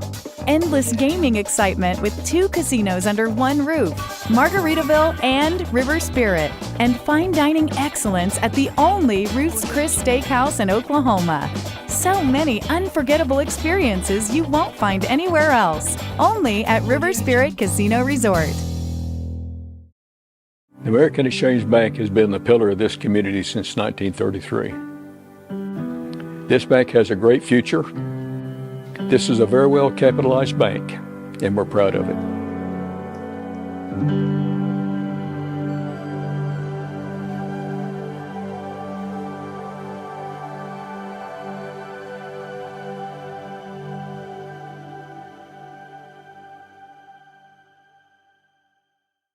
Ready, Brian? Yep, Brad, we're ready at Love Ford and Henryetta to get the best pricing, service, and...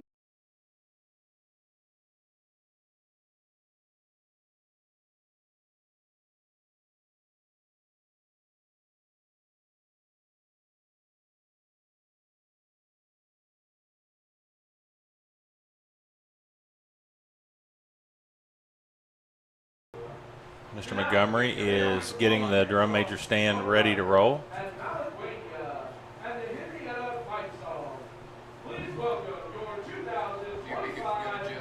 Is he up? I mean, I don't think he's right there. Yeah, but he's not filming. What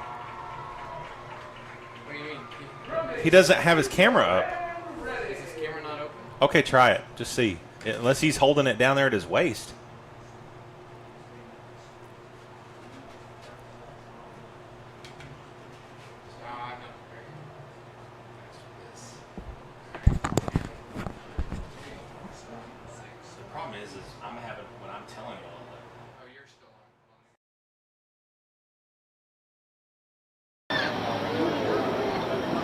The field is now yours for your halftime performance.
one more time for the 2025 Henryetta Knights in Henryetta Public Schools would like to wish everyone the best of luck tomorrow at the Ottawa Parade and Theater Competition.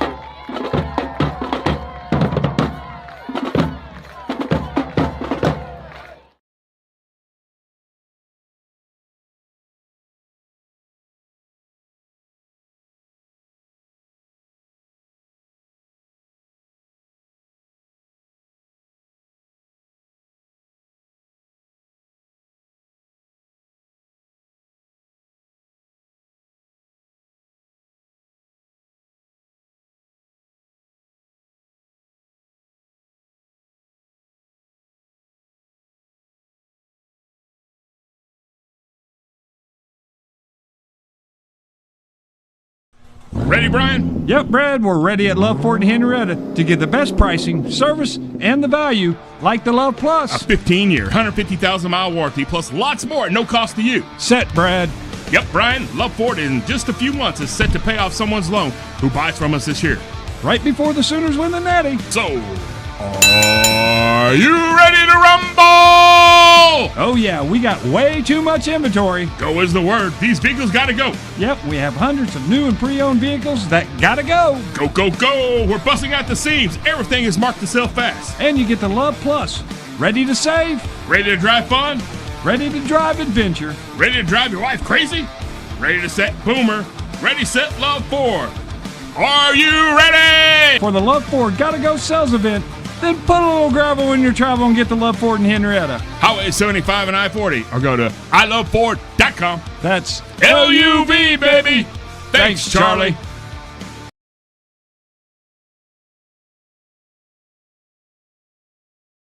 Is your organization tired of tech headaches? Let Shipman Consulting handle it. From cybersecurity to managed IT services, we keep your IT running smoothly so you can focus on what matters most. Call Shipman Consulting today and experience hassle-free IT. 918-200-9543. That's Shipman Consulting. Shipman Consulting is the proud sponsor of wireless internet for Night Vision TV. Hometown Healthcare Solution is a family-owned and operated healthcare company. We're committed to providing affordable healthcare to our hometown folks and surrounding communities. We offer standard urgent care visits as well as lab testing, x-rays, and minor procedures. We are an urgent care for all ages, and we offer primary care for adults and accept all insurances. Hometown Healthcare Solutions, located at 811 West Main right here in Henryetta, is open Monday through Thursday, 8:30 to 5, and Friday, 8:30 to 3. After Labor Day, during increased peak flu season, we're open on Sundays from 12 to 4. Give us a call, 918-319-5021, or just walk in and let us see how we can help you and your family. Hometown Healthcare Solutions, where our mission is to treat your family like our family. Rustler's Barbecue is a proud supporter of Henryetta Knights Athletics. Did you know that America's best barbecue is located right here in Henryetta? Rustler's Barbecue is open Thursday through Saturday from 11 a.m. to 8 p.m. and Sundays from 11 a.m. to 3 p.m. To place your order for pickup, call 918-650-9800. Rustler's Barbecue at 806 East Industrial Road. Rustler's Barbecue. Rustled right up just for you.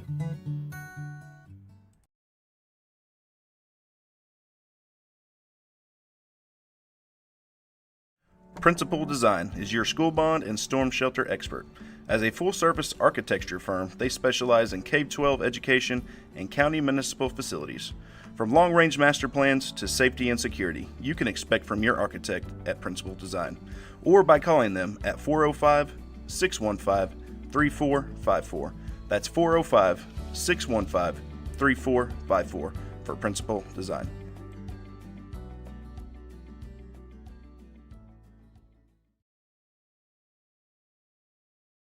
Join us at the Golden Pony Casino and you'll feel right at home. Come have fun all month long. There's so much going on. Join the Players Club because membership has its perks at the Pony. Unlock free play, entries to promotions, giveaways, and more. You're always golden at the Pony. Be sure to see the Players Club for all this month's promotions. Golden Pony Casino, just west of Henryetta on I-40. You're always winning at Golden Pony Casino.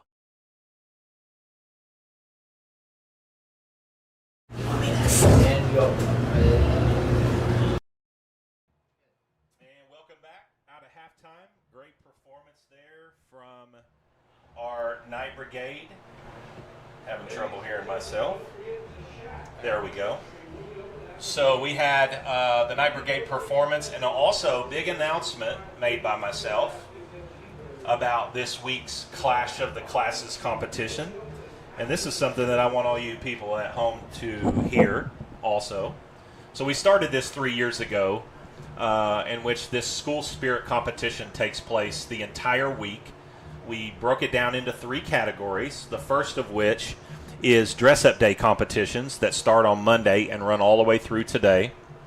And the participation was unbelievable this year, and in fact, whenever we awarded 4th through 1st place for dress-up days, each place gets a certain amount of points. 1st place 100, 2nd place 75, 3rd place 50, 4th place 25. The percentages of dress-up was so close. I'm just going to read them off to you. In 4th place was the juniors with 67% of their students dressed up. In 2nd or 3rd place was the sophomores with 68% of their class dressed up. In 2nd place was the seniors with 69%.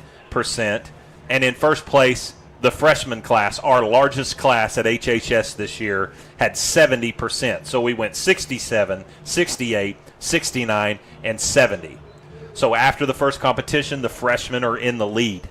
The float competition that we talked about, and the students were up here Monday, Tuesday, and Wednesday from 5:30 to 9 o'clock every night, over 100 students working on those floats.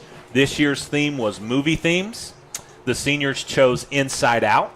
The juniors, Return of the Jedi or the Knights. The sophomores was A Nightmare, K-N-I-G-H-T, on Elm Street, crossed out Cameron Field. And the freshmen was Trolls. After the voting took place by our judging committee, in 4th place with 25 points were the freshmen. In 3rd place with 50 points were the juniors. In 2nd place were the sophomores with 75 points. And the senior class with their unbelievable inside-out float won 100 points in 1st place. The final part of competition was the class dance held on Main Street last night at our HOCO Block Party Pep Rally. In 4th place was the sophomores with 25. In 3rd place. 3rd place was the freshmen with 50.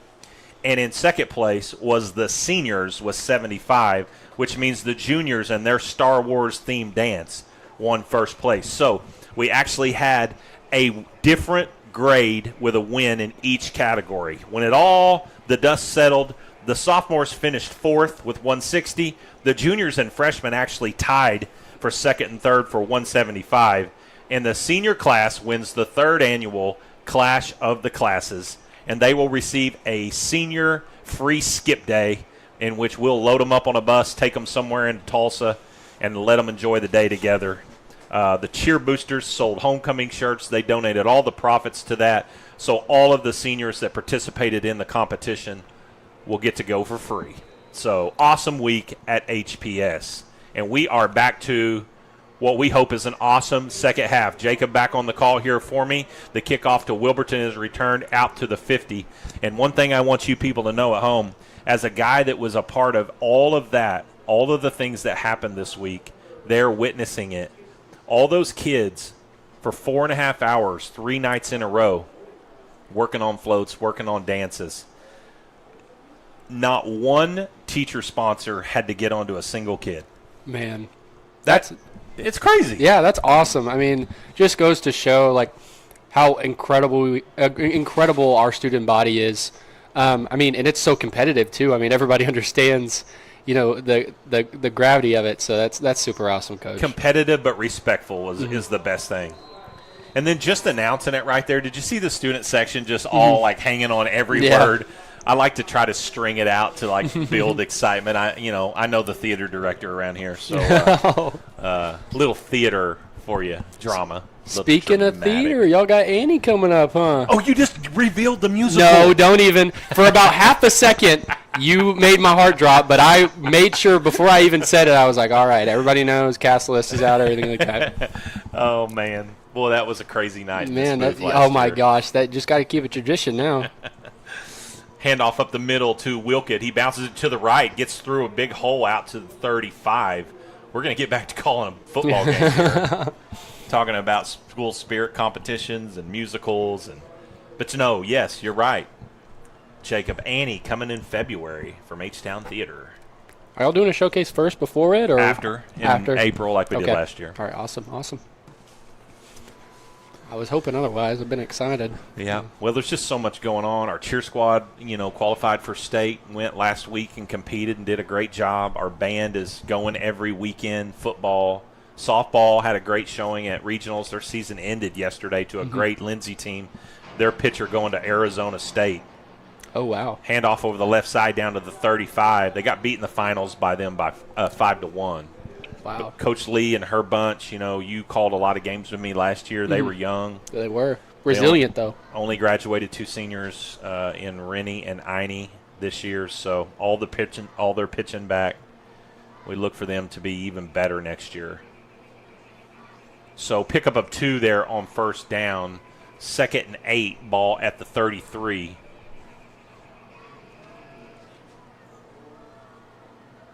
Snap. Quick pass out to number 1 of Wilburton. He cuts it outside. Henryetta doing a good job of pursuing down the line of scrimmage. Gets it down to the 30. Gavin on the tackle. So 3rd down and 5. This is a big drive right here. If Wilburton goes and scores, it's a 1-score game. But if Henryetta can get the ball back and go up by 3, and you got to feel. Was Valiant homecoming last year? You remember that? Seems like it was homecoming. I think so. Yeah, I think it was. I don't even know why I brought that up. Even though we won the game. A great game. Pass is incomplete. I thought it was going to be caught by the next guy, but Henryetta got out to a big lead. Remember? Yes. Valiant owned the 3rd quarter, takes the lead back. Back and forth in the 4th. Henryetta scores and a 2-point conversion. Mm-hmm. I remember that game. I remember that game like it was just yesterday. I actually just watched it 2 days ago. Is that right? I've got a friend of mine, who played offensive lineman and defensive lineman for Valiant. Oh, really? Last year was his senior year. So I like to show him that clip every once in a while. So the call was something like, side charge, he's going to call him short. All right, here we go. 4th down. Another big 4th down. They look like they're in pistol deep. Wilkett's going to throw it up. Oh, and that's going to be a pass interference. And I cannot believe there's no flag. And the Wilburton head coach is out of his mind. And I don't necessarily blame him. Oh, and they just threw a flag on him. No, yeah, I mean, trust me, we're non-biased up here. It may seem otherwise, but no, it looked like a pass interference call. Well, it was. I mean, the ball was so underthrown that their receiver did a good job of turning around and trying to come back to it. And when the Henryetta defenders realized the ball's coming short behind us, I'm almost positive that we just grabbed it. Yeah, I'm not mad about Wilburton's coach either. I'm all for fighting for your guys, and sometimes you just, but it'll keep it. The refs will have an eye on it next time. But a lot of times, sometimes the officiating crew can't make every call, but they do a good job of making up for it. We saw it in basketball a lot last year. It's a lot easier to do that and make up for a call just because there's so much more going on foul-wise and stuff like that. Well, and the crazy thing is, I think the guy in the back there had a bad. He probably was blocked off by the Henryetta kid. So he needed help from the dude right there in Wilburton's hip pocket. but didn't get it. So ball goes over to Henryetta, and they are hoping to drive this thing right down and increase their lead. 10-11 to go here in the third quarter here in H-Town. First snap is to Will up the middle. Nice running room. Will's workhorsing it tonight, still going. And just a lot of spirit and passionate run right there by Will Perez. Another first down. That has to be his third or fourth first down run for a first down. Don't worry, I'll be keeping an eye on the coaches show next week because I want to know how many broken tackles this guy ends up with. Well, I don't know if we'll have that stat, but we'll have how many yards he had because I don't know if we could count them. Oh my goodness! First and 10. Kona looking deep. He's got Gavin. Gavin, nice catch, out of bounds. Nice ball. And there's one thing you can do to not have to worry about a pass interference. That's just catch it. Yeah. And Gavin catches it. That ball was thrown from the 40 all the way down to the 23. So nice pickup there. 53 yards. Yeah. What a ball. No, 43 yards. You can see Nate out there, too. Rolled his ankle a little bit ago and came off the field. Was that right? I didn't know that. Yeah, he's chilling. He's got some brittle ankles. First and 10, he sure does. Ball to 23. 6 seconds to go here on the play clock. Oh, bad snap. Nakona needs to possess it. And honestly, I don't feel like they're that bad a snap. I just feel like we're not handling it very well. I mean, they're a little high, but as a former baseball coach, we always had the saying, if you can touch it, you can catch it. That's the third mishandled snap we've had in the backfield. We overcame it on that last drive with Will scoring. So that sets us way behind the chains here. 2nd and 20. We hand off to Miko up the middle. He's got a guy chasing him and ends up getting drug about 5 or 6 yards. So Miko's going to get half of that lost yardage from the snapback on 2nd down. At least when you have a 10-yard penalty, you get to replay the down. But when you snap it through the quarterback's hands, you lose the down and the yardage, and it's puts you in a tough spot. But, again, 4th down, 4-down territory here for Henryetta. So 2 downs to get 14. He's got single coverage over here with Gavin. Kona going to try to roll out, and he needs to just hold on to the football. And we're not doing a great job of blocking up front on some of those pass plays. Another big loss on the play, and I'll bet you Henrietta's probably going to try to pin them deep here. Well, it's that design rollout. I'm loving it, but it seems like every time they got a linebacker that's just slipping through every time, and Kona's got to change direction. I mean, the whole play is moving to the left side of the field right there. So he switches directions and he's going right side. He's not going to have anybody over there. So Blaze Hill on to kick. Ball's going to be at the 40. Blaze standing at his own 49. Wilk it back. Dangerous returner. Talked about Blaze, his punting. He's been doing a great job. He kicks that one right up the middle. It's going to bounce, and Wilkett's going to let it roll into the end zone. So Wilburton football at the 20. When we come back, actually, we'll just keep it here. We talked about clash of the classes. Year one, the winning class was actually this senior class as sophomores won the first competition. And we took them to the Tulsa Zoo, spent the day up there. Last year, the senior class, Jacob, your class, we went to Incredible Pizza. Had a great time. And it's cool to do it in the spring. Yeah. You know, it's winding down. Things are... Especially if you're the senior class, there's just so much going on. So 1st and 10 here for Wilburton. There's a bad snap for Wilburton's side. Quarterback handles it. He's looking to pass, and he gets that across the line of scrimmage. So you might think about offensive pass interference right there. I mean, he's blocking him down the field. But, I mean, who knows? They may be making up for that call. Maybe. Now, the difference there is a lot of people's like, well, why ain't that an intentional grounding? He got outside the tackle box, and he threw the ball beyond the line of scrimmage. So no gain on the play. 2nd and 10, 7:30 to go third quarter.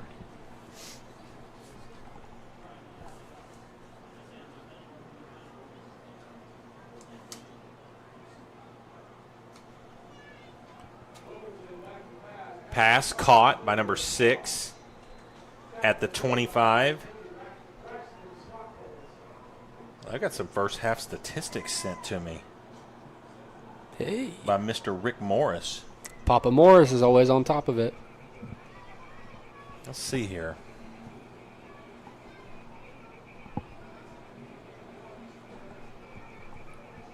Henrietta's run for 109 yards and thrown for 96. Wilburton 57 through the air and 19 on the ground. Pitch to Wilkett over the right side on third down. He gets close to the line to gain. Is that him on the sideline?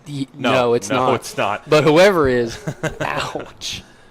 Yeah, that would have been a tough 3-yard gain. Let's see, what are they going to give him? No. So he went out of bounds earlier, and I thought he did. So 4th and 2. And what do you do if you're Wilburton here? Do you punt it, Jacob? I mean, down 2 scores, 6:49 to go in the third. I don't know the way that this Henryetta offense is running the ball. I mean, you got to think if you get a 3 and out, you're still losing 3 minutes. Mm-hmm. Well, Wilkett's the punter, but he's also the stud. And he is going to punt it. He does. End over end kick up the middle. Gavin coming up. Gavin was in a bad spot there. The defender was right on him.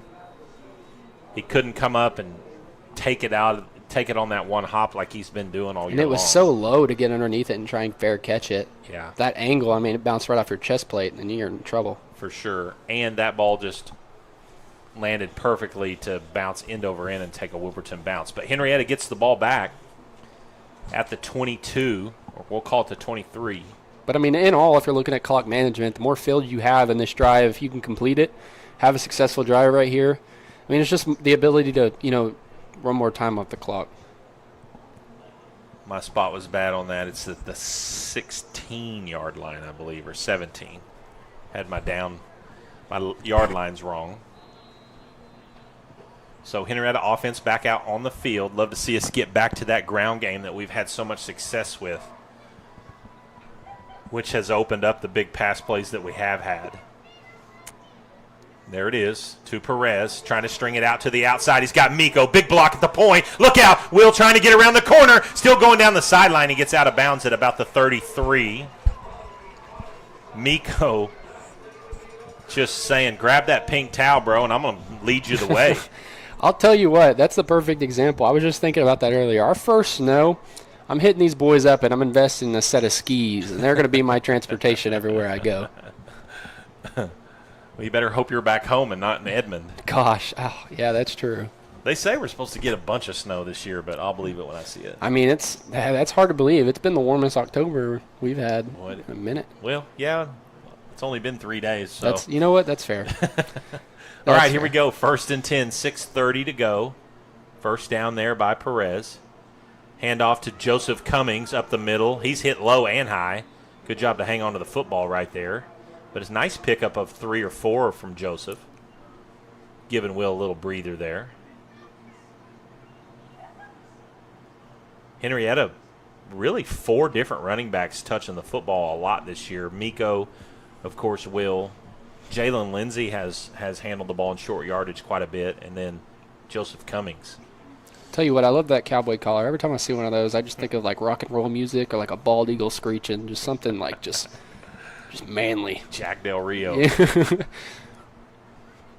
2nd and 7. Handoff to Miko. Cuts it back to the right.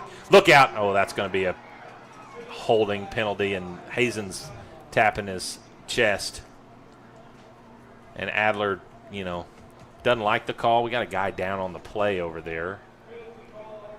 Is that a skill guy? Oh, no, that's Tucker again. He got banged up a little bit last week at Morris. Still had a great game. Looks like he's holding that knee. Probably went knee to knee with a defensive lineman of Wilburton. While he's down, we're going to take a quick break. We will be back in just a few. You're watching Night Football on KVTV. Ready, Brian? Yep, Brad, we're ready at Love Ford and Henryetta to get the best pricing, service, and the value like the Love Plus. A 15-year, 150,000-mile warranty plus lots more at no cost to you. Set, Brad. Yep, Brian, Love Ford in just a few months is set to pay off someone's loan who buys from us this year. Right before the Sooners win the Natty. So, are you ready to rumble? Oh, yeah, we got way too much inventory. Go is the word. These vehicles gotta go. Yep, we have hundreds of new and pre-owned vehicles that gotta go. Go, go, go. We're busting out the seams. Everything is marked to sell fast. And you get the Love Plus. Ready to save? Ready to drive fun? Ready to drive adventure? Ready to drive your wife crazy? Ready to set Boomer? Ready, set, love 4. Are you ready? For the Love Ford Gotta Go sales event, then put a little gravel in your travel and get the Love Ford in Henryetta. Highway 75 and I-40, or go to iloveford.com. That's LUV, baby. Thanks, Charlie.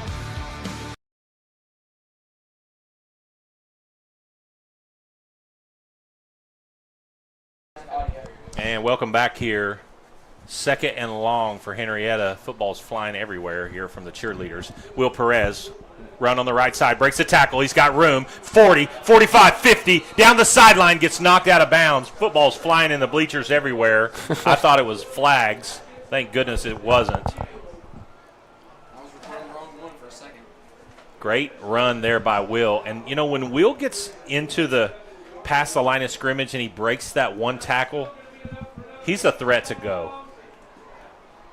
Well, he's always been quick. And the first guy very rarely gets him. That's just a staple of a great running back. He's one of the best running backs of all time, Barry Sanders. I can't remember the percentage, but just about every play he ran the ball, he was hit behind the line. Yep. I saw a TikTok this week of Barry Sanders' 5 most impressive moves. Oh, yeah? There's handoff to Miko. He's not looking to break tackle. He's looking to run through him, and he's hit out of bounds. That was close to the boundary. I'm surprised they don't throw the flag right there. All the way down to the 40. They're going to give him exactly the 40. First down, H-Town. Man, I mean, do these footballs have $1,000 in them or something? People are going crazy for them. It's mass hysteria in the bleachers. Mass hysteria. And I'm not talking about kids. I'm talking about adults.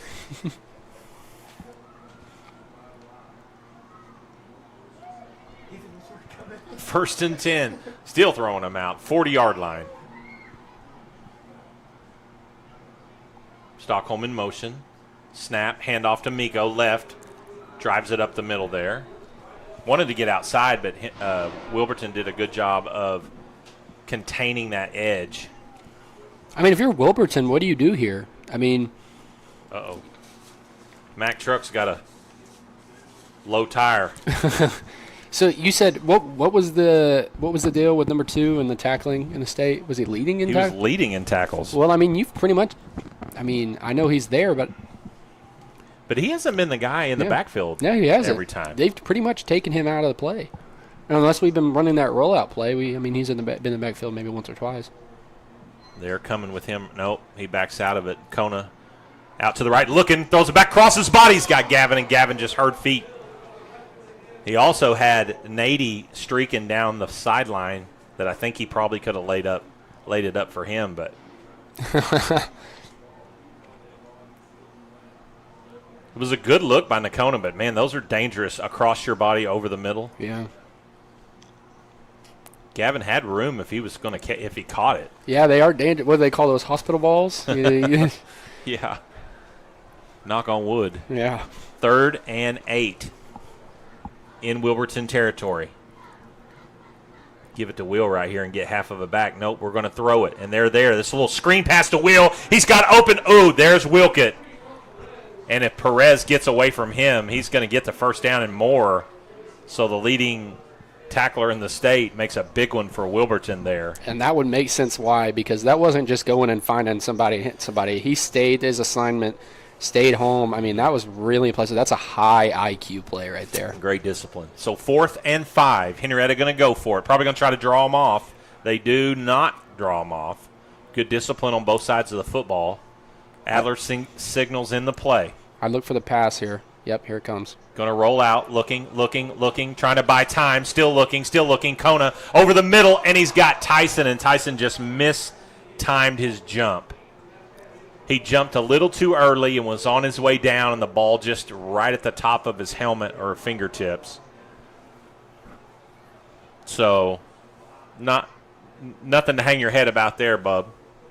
Nice job by Nakona to use his feet to keep that going, and Tyson was wide open. So that second Henryetta drive of the half, third quarter, stalls. I'm not mad with that play call, though. I like it. Aggressive. Through the air. Let it fly. So Wilburton with the football, 19-7, 3:52 to go, third quarter. Miko's going to run on late.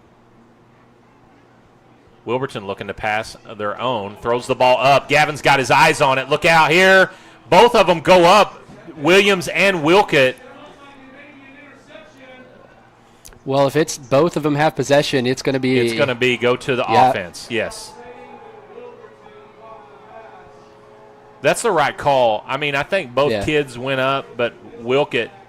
That's just a great ball. If great both catch. guys, there's a flag over here on the play, so we'll see. It looks ineligible man downfield, maybe. Looks like Adler is pointing it back this direction. Good effort, and Gavin did a great job of getting his head around and seeing that football come. And it was just two senior athletes going up with each other. And honestly, I think Gavin was upset because he probably was the first guy to touch the football, but Wilkett was right there. That saved Gavin there, too. You hate to – there's two words right there you hate to hear, and that's head top in a position like that. So, regardless, I mean, he made an incredible play, and I think you're right. I think he was the first person to catch the ball there, but that's the unfortunate side of it. If you're on offense, you love that call that, the tie goes to the receiver. But well, the good news is the play's coming back. It doesn't stand. 5-yard loss. First down, 1st and 15. But we were in good position there. We didn't get our eyes caught in the backfield.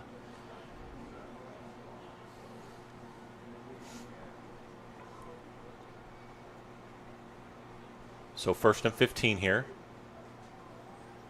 Snap. That pass is thrown to the same spot, but neither of those guys are there for that one. I think that's just a miscue right there. 2nd and 15. It's interesting when the ball snapped. Wilburton almost looks like they're stopping like they thought the whistle blows. Mm-hmm. Do you see that? Yeah. There's been a couple times when I'm like, play stops, but it's not. They're just kind of. Henryetta having trouble getting pressure on the quarterback tonight, which they haven't struggled with. Well, yeah, they don't have a lot of size. Look at that, look at this guy that's closest to us on the line. Look at the size of his arms. Hand off to Wilkett. He cuts it back to the left, trying to break it open, and this is going to be a hold, most likely.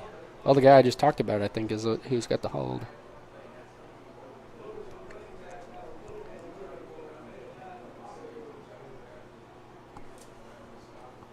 Number 50. Austin Thomas. And 58. Riker Fowler. A couple freshmen playing up front on defense for Henryetta right there on that play. And those two freshmen defensive ends, Jacob, they're tall and lean.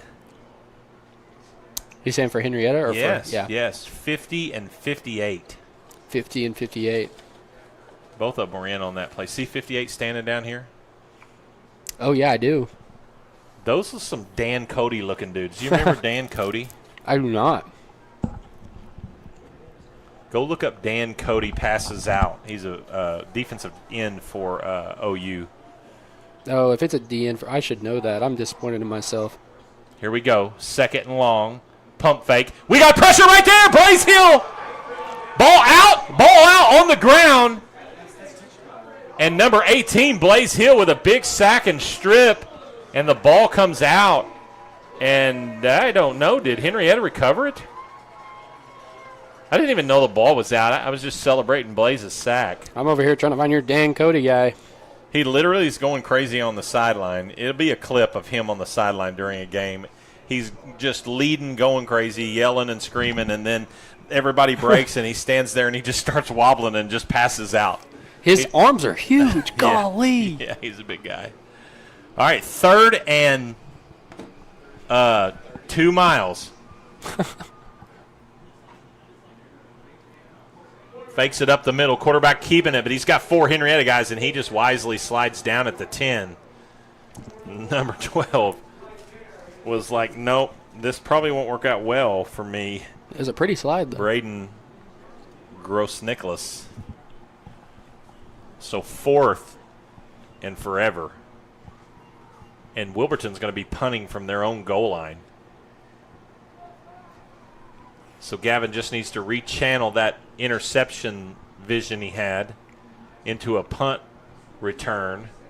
And if he can catch this on the go, I'm calling it right now. Look out. I feel it, Coach. Punt is up and angled away from him. He does catch it. Oh, he drops it, but he possesses it. And he's down, and there's no way that's not a flag.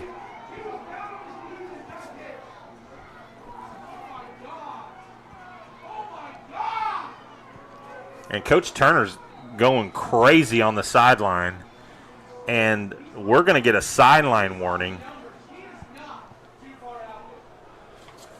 And he's behind the numbers. The coach is behind the numbers. I don't know what. Yeah, I don't know what you call a flag on for. I mean, your offense is coming on the field, so your defense is coming off. So it's kind of one of those deals where it's almost like the pass interference. It's like, what's everybody watching? I mean, the pass interference for sure is one thing, but that's a safety issue. Gavin fumbles the return, but then possesses it and has both knees on the ground and just literally gets lit up with 0 flags. The only flag that's on the play right now, I believe, is a sideline warning on Coach Adler. And, I mean, you can say what you want about, refs calls and how they're dependent on the outcome of a game, but the number one priority is the safety of the kids on both teams for both programs. And that's got to be your number one priority, regardless of what happens on the scoreboard tonight. And right there, I just don't see how you have the safety or the benefit of the children or the guys out there on the field as your number one priority. So but we'll see what the Whitehead calls this. This is just going to be a sideline warning. So no penalty yardage assessed on Henryetta. And Coach Turner is doing his his voice. Yeah. The officials are calling a sideline warning. I mean, everybody knew it was going to be a sideline warning. But everybody up here wanted a personal foul, unnecessary roughness. And I don't disagree, but it's over. We've got the ball on the Wilburton 40.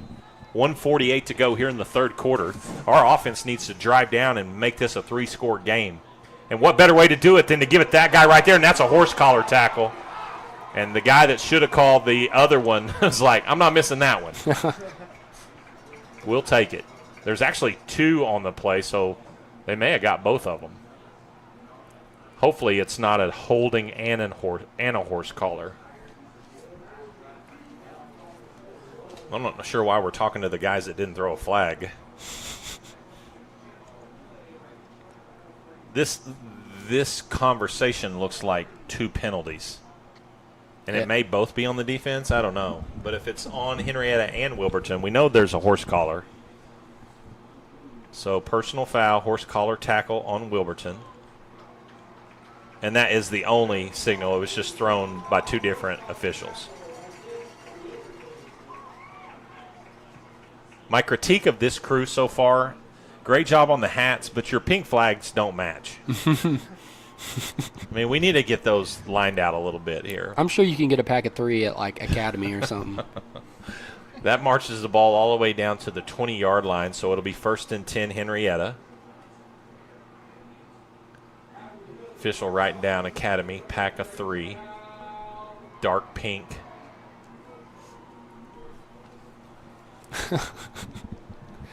First and 10. We're getting delirious. It's been a long week for Coach Bean up here. Trying to pay it off with a big win here on Friday night on homecoming. 1st and 10, Henryetta, ball at the 20. And Hazen jumps off sides. Or false starts better. And you can tell by his body language, he was just like, oh, no. Well, and when you're down in that stance and you're waiting and you're waiting and you're waiting and you're waiting, listening for the go-go, sometimes you go too early. 1:38 to go here in the third quarter.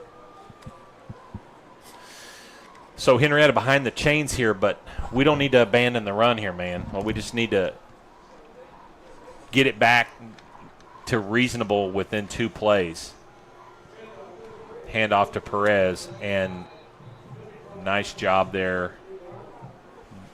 Landon Jones driving his guy down the field, and Will's banged up a little bit. I think he's just cramping. Yep, they blew the whistle, so you got to go off for 1 play, Will. He picked up 2 or 3 on that play. I just realized, Coach. Well, I had a surprise for Coach Bean tonight. I dropped the ball at halftime. Second year in a row, I dropped the ball on it. I have a video of Coach Bean. We have 2 guys that are actually royalty.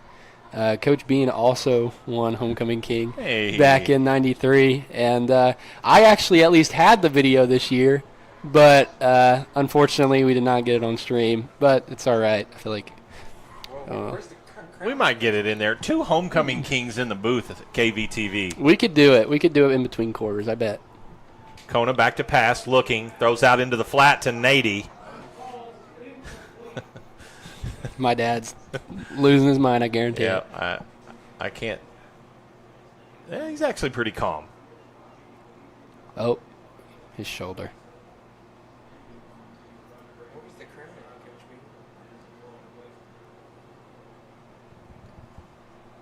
Bean? Elbow?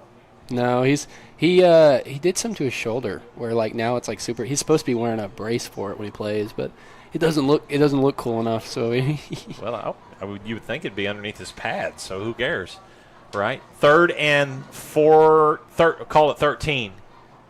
Again, 4 down territory, so let's get half of it right here. Will on the sideline, Nady on the sideline, flag on the play on the field.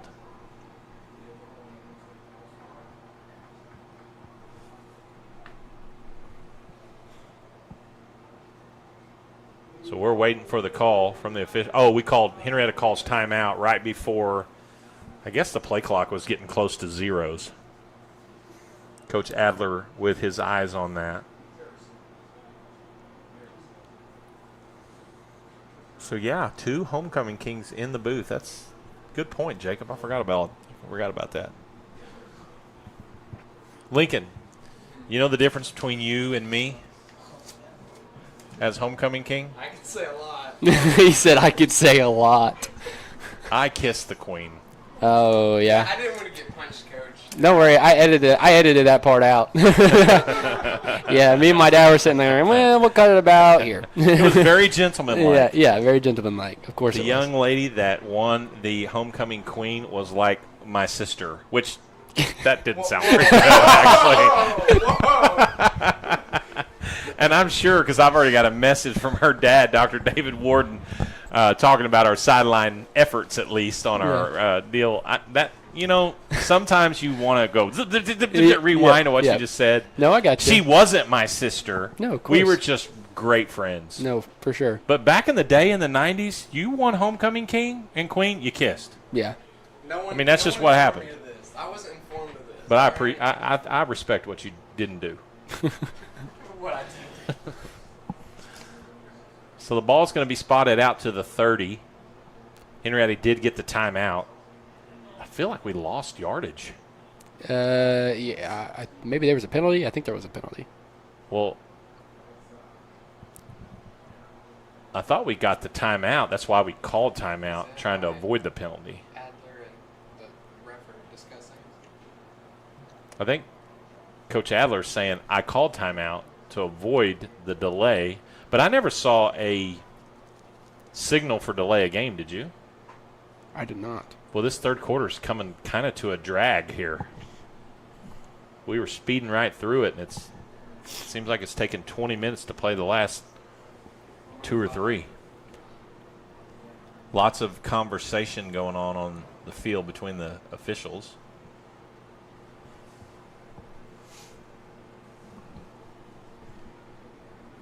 Man, and the So energy. did I answer the question to the number that Troy Aikman wore? Oh no, you told me it was a single digit. No, I Was it- didn't. No, I didn't. Or you told me it wasn't a single digit. Was it 12? 10. 10? I think. You think? Yeah. Well, I'm pretty sure, yeah. Well, then I blame my wrong answer on Trent. He was over your shoulder, hand signing it. Kona back to pass, avoids the first guy. Seven's in there a lot, and he throws it across the line of scrimmage. You know, and we're having a hard time stopping their – so I'd like to see us get back to that screen game. Yep. They're coming so hard now. Wilcott, I think, is spying a little bit in there. That's why he made that great play that you mentioned, gave him credit for last drive.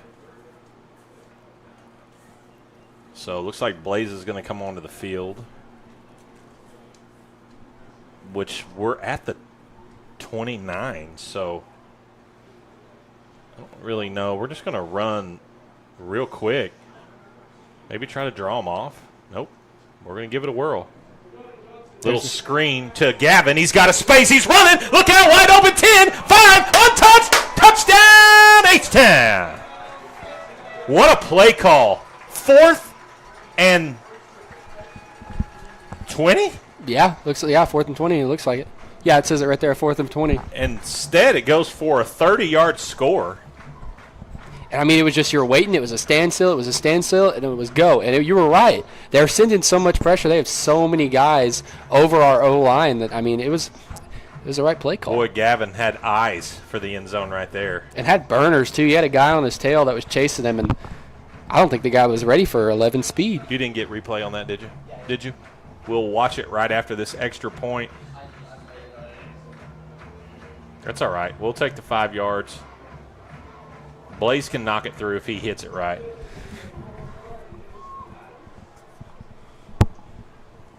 Just like right there, what's the white hat talking to Coach Adler for so long after we scored?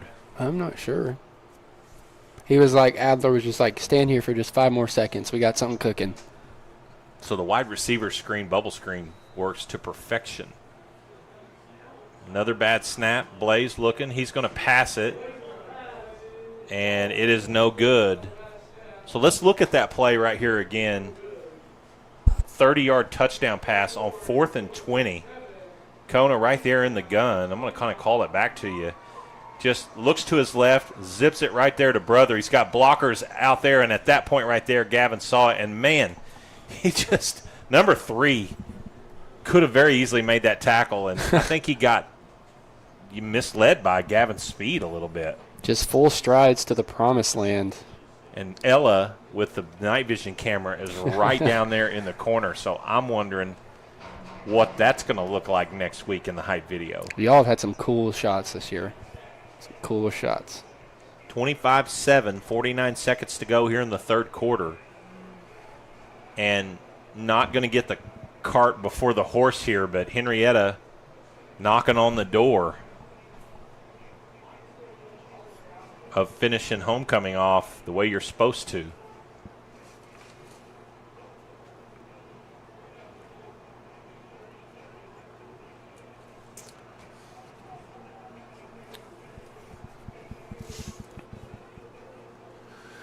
So the Wilburton coach having his own conversation with the white hat is over. Now Blaze, short kick, fielded at the 33. And he's tackled at the 45, 7-yard return. Flag thrown about 27 yards. Looks like a block in the back on Wilburton. Wouldn't think it would be a block in the back on the kicking team. But I've seen stranger things happen here.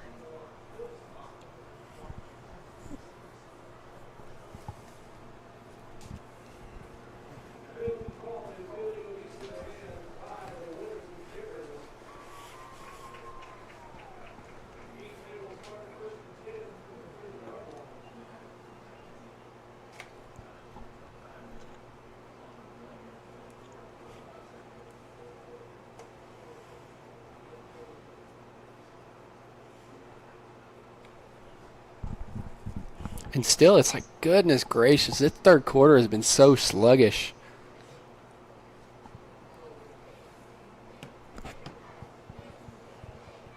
I'd love to see some urgency from this crew.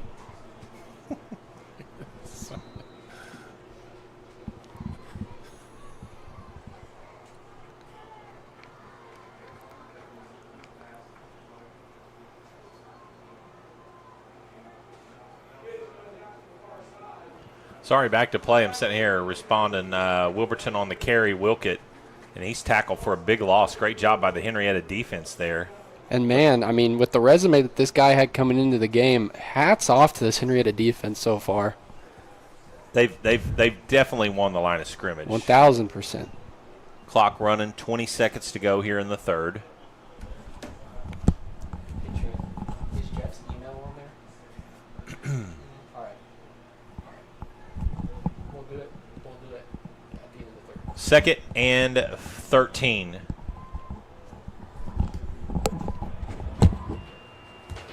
And that is the end of the third quarter. So we'll go to break.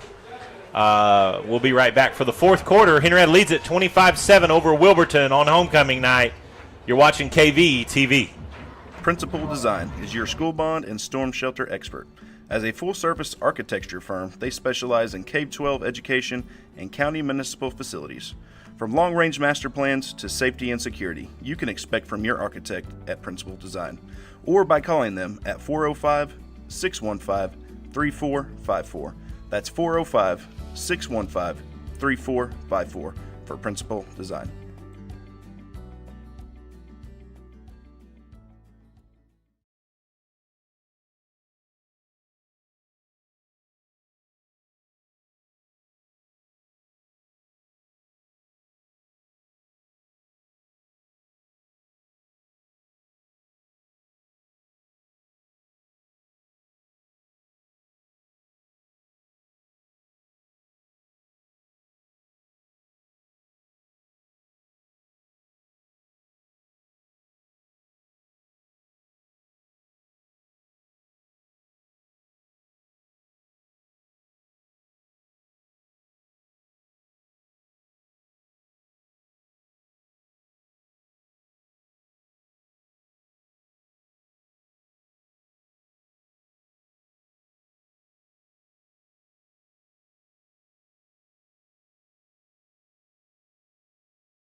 Rustler's Barbecue is a proud supporter of Henryetta Knights Athletics. Did you know that America's best barbecue is located right here in Henryetta? Rustler's Barbecue is open Thursday through Saturday from 11 a.m. to 8 p.m. and Sundays from 11 a.m. to 3 p.m. To place your order for pickup, call 918-650-9800. Rustler's Barbecue at 806 East Industrial Road. Rustler's Barbecue. Rustled right up just for you.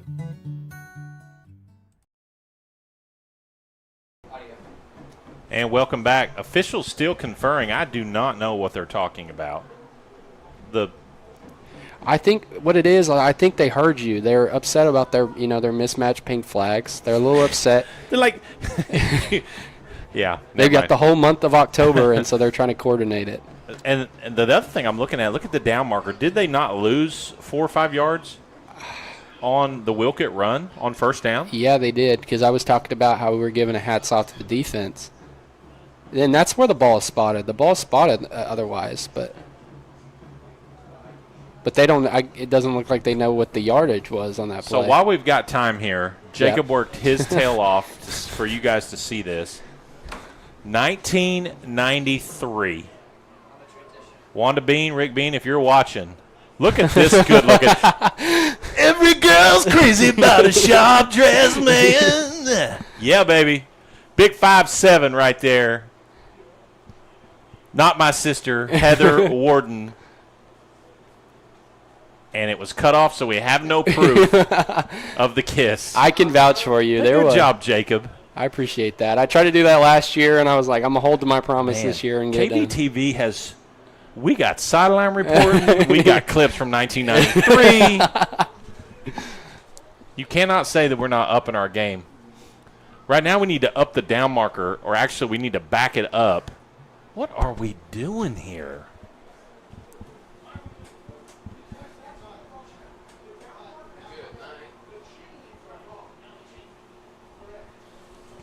Okay. At the end of the day, I just want to watch some football. So if we can get this.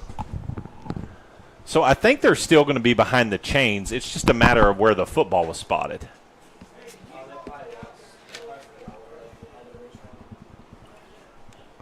And I got a message from my mom. She said she loves it. Oh, I'm so glad. I'm so glad. I tried my best, Miss Bean.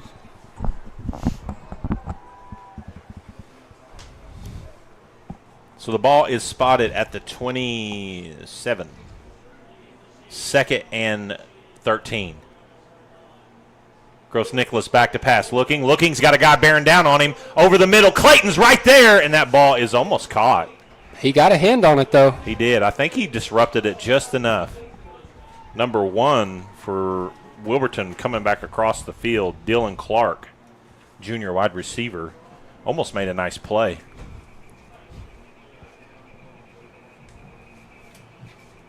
We'll look up some scores here in our district. Jacob, I got a message that says you're doing a great job. I appreciate that. I've missed it. Well, we've missed you.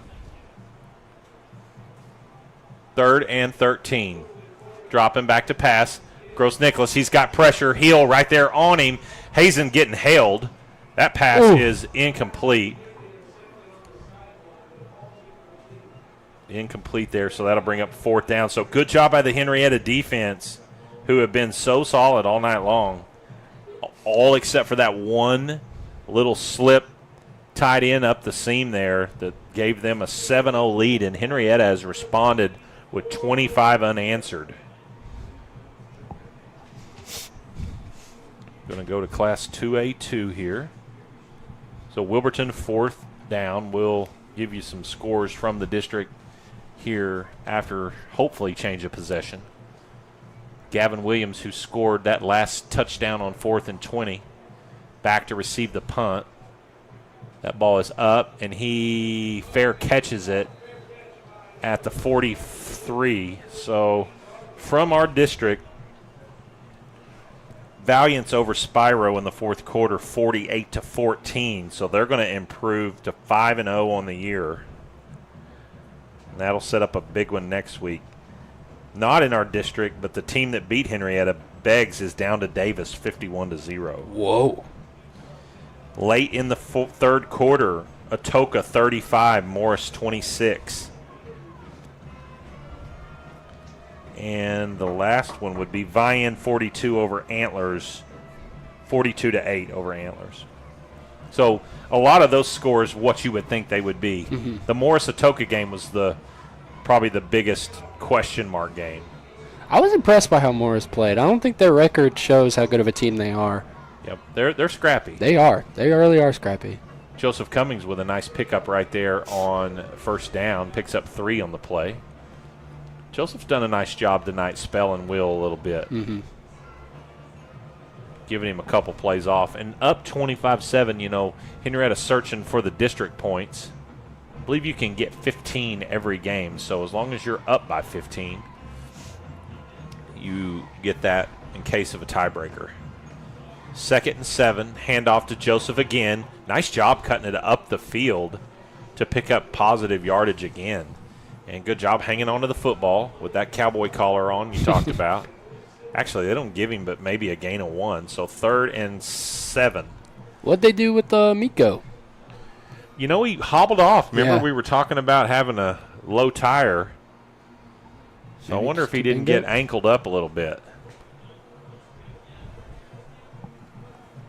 Man, we're going to need him next week. So 3rd and 7. Wheel back into the game. Sprints out to the right. He's looking for Hayden Kaler. That ball was almost intercepted.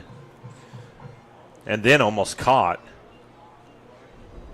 So that play just took too long to develop. And a good job by the defensive end there of Wilburton, number 52, I believe is who it was. Kind of just retreated and almost found himself with the football. Well, hats off to this Wilburton defense too. They do a good job of like picking up on trends within motions, staying active. You know, they're using their heads. You know, thinking wise, not just trying to go find somebody with it. Snap to Blaze is good. Punt high, spiraling, great punt. Oh, it takes a Wilburton bounce. Hit the sand wedge on it right there. 27-yard line, bounces back to the 30.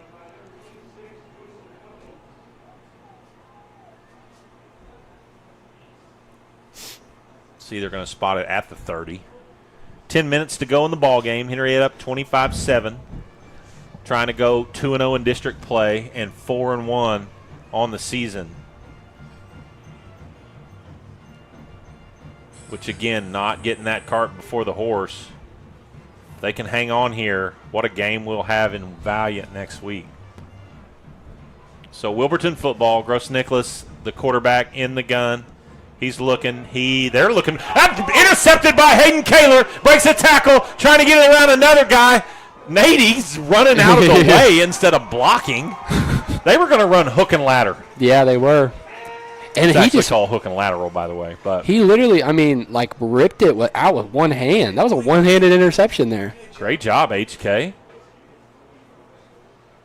They sprinted Wilkett out to the left. I thought they were going to swing it to him in space, but they quick threw it, and that guy caught the football facing north and was going to pitch it to him.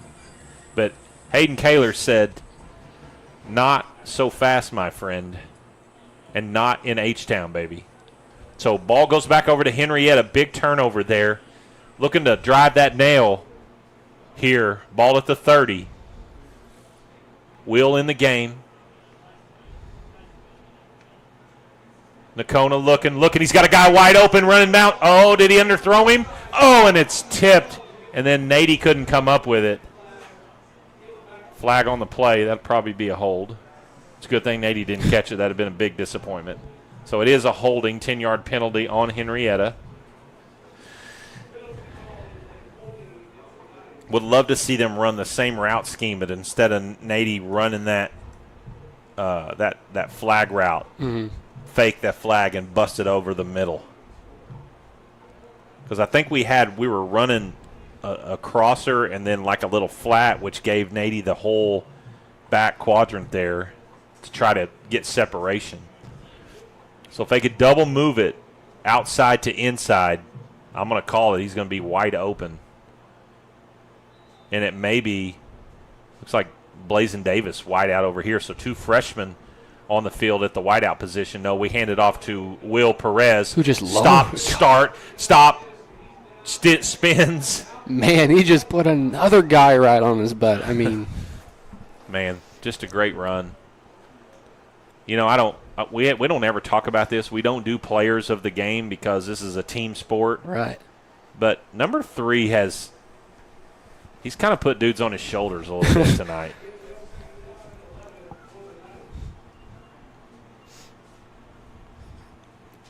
Well, at the end of the day, I mean, you just want guys that show effort. I mean, you can have fancy footwork, you can throw the ball far, but man, I mean, that right there is just wanting it more than the guy in front of you, and that guy, and that guy, and that guy. Here he goes again, right up the middle, untouched. Look out! Perez tackled at the 5. Feed him again. Feed that man. That boy is tired. Man, he's got to be getting close to, I know he's over 100. He has to be getting close to 150. He's going to have to come off for a play.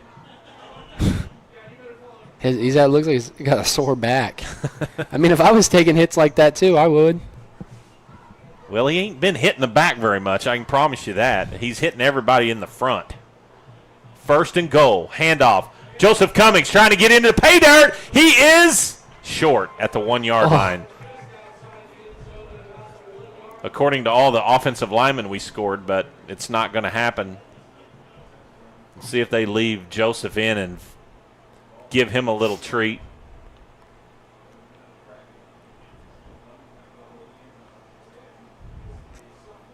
Will's over here sitting down on the sideline. So Joseph's still in the game. Snap, Nakona swings up the middle, H-Town touchdown. And the Knights stretch it to 4 scores. Just a great, you got that replay? Give Joseph some love. That dude did the worm on Main Street last night. It was unbelievable. It's the best worm I've ever seen in my entire life. It was almost like his body wasn't even touching the concrete. It was 2nd and goal from the 2, handoff right up. He makes a move, runs over a guy, and he is celebrating in the cowboy collar. Kick is up, and it is good from Blaze Hill, and the Knights have stretched it 31-7. And homecoming's looking like it's going to end the way it's supposed to for the home team. We're going to take a quick break. We'll be back for the last 8 minutes of this one. You're watching Night Football on KVTV. Hometown Healthcare Solution is a family-owned and operated healthcare company. We're committed to providing affordable healthcare to our hometown folks and surrounding communities. We offer standard urgent care visits as well as lab testing, x-rays, and minor procedures. We are an urgent care for all ages, and we offer primary care for adults and accept all insurances. Hometown Healthcare Solutions, located at 811 West Main right here in Henryetta, is open Monday through Thursday, 8:30 to 5, and Friday, 8:30 to 3.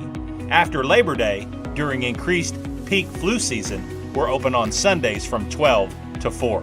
Give us a call, 918-319-5021, or just walk in and let us see how we can help you and your family. Hometown Healthcare Solutions, where our kickoff ball on the ground, and Wilburton, sorry about that. We were all up here celebrating. Celebrating Lincoln's kingship. Lincoln, how come you didn't get a crown? That's what I was just thinking. I was like, where's my crown at? I'll get you a crown. Heck yeah. He'll wear that thing every day till he graduates. Do you think it would be frowned upon if you went over to Burger King and got a crown? Nah. You think Brahms would care? Nah. You are the assistant manager and all. Oh, yeah. Right across the street, too. I'll just stop by and get an ice cream after. 8 minutes, 3 seconds to go here, fourth quarter. Wilburton football, Henryetta up 32-7. And they can smell 2-0, baby. 3 running backs for Wilburton. Wilkett blocking this time. And look who made the tackle.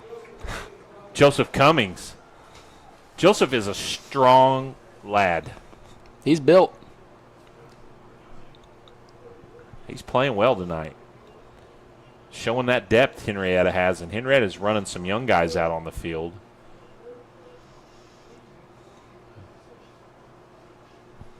There's 50 and 58, Jacob, right there. Thomas and Fowler, nose guard and the right tackle. Let's see what they do. They handle business pretty good up front, but Wilkett's going to bounce it back against the grain, and that guy's showing the electricity that he has. Big carry all the way out to the 45. And, you know, congrats to him, but looking over here, I'm seeing a bunch of Henryetta defensive starters getting a breather. But they got a big game next week, and as you start to look as the time kind of dwindles down, you look at the scoreboard, and, I mean, it's smart to start thinking about next week and just the overall, I mean, it's a huge game. Wilburton still going full throttle, gives it to Wilkett up the middle. Nice tackle there by Blaine. No, who, 16? Blake Wynn, and number 34, Jacob Pye. Attaboy, Jacob. Jacob banged up early on in the year, but saw his first action, I believe his first action against Morris. Hopefully his dad, Sean's, at home watching. Nice tackle there by the young'un. 2nd and 7. Wilburton with a 3-back set. Gross nickel back to pass. He's looking to throw. Davis is right there with him. Good job by Blazin. You want to talk about a tone guy? That for a freshman, that man is built. Yeah. He's going to be a big-time player. You just wait. He's kind of biding his time behind some dudes out there on the perimeter. And, I mean, can you think of a better name for a football player than Blazin? Yeah. That would be some fun KVTV calls in the years to come. For sure. 3rd and 7. Gross nickel back to pass. Spins it.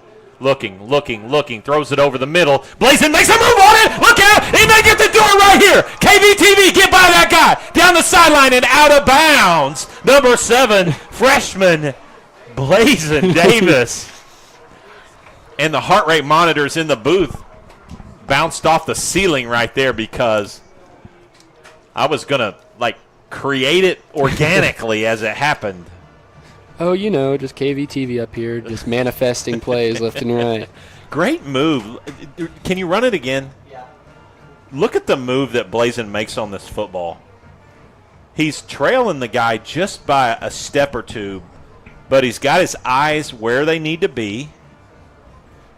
He sees it and then just makes a move right there and just steals it from him.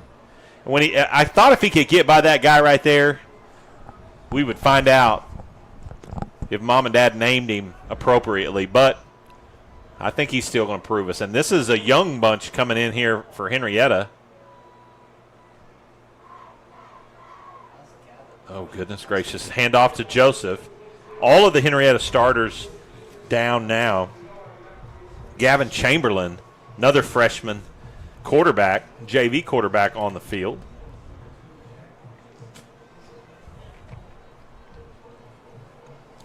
I'm going to try to call out guys' names right here. 58 up front, we have 58 Riker Fowler, 52 Rubug.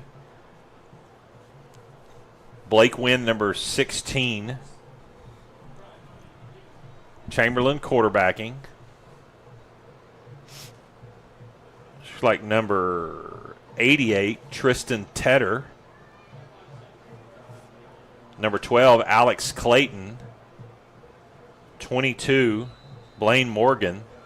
Thank you. I'm going to try to get caught up here. Number 50, that's Austin Thomas.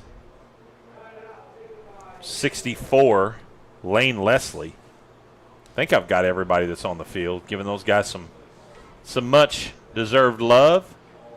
People don't talk enough about those young guys. This is a good junior high football team. Won a lot of games. These are the guys that give these starters the looks all week long in preparation. And I'm going to tell you what, I don't know who ran the ball like Mr. Wilkett to prepare this defense, Jacob, but somebody from Henryetta that's probably in the game right now did a great job of preparing our defense. Yep. That show O. Scout Team O, yeah.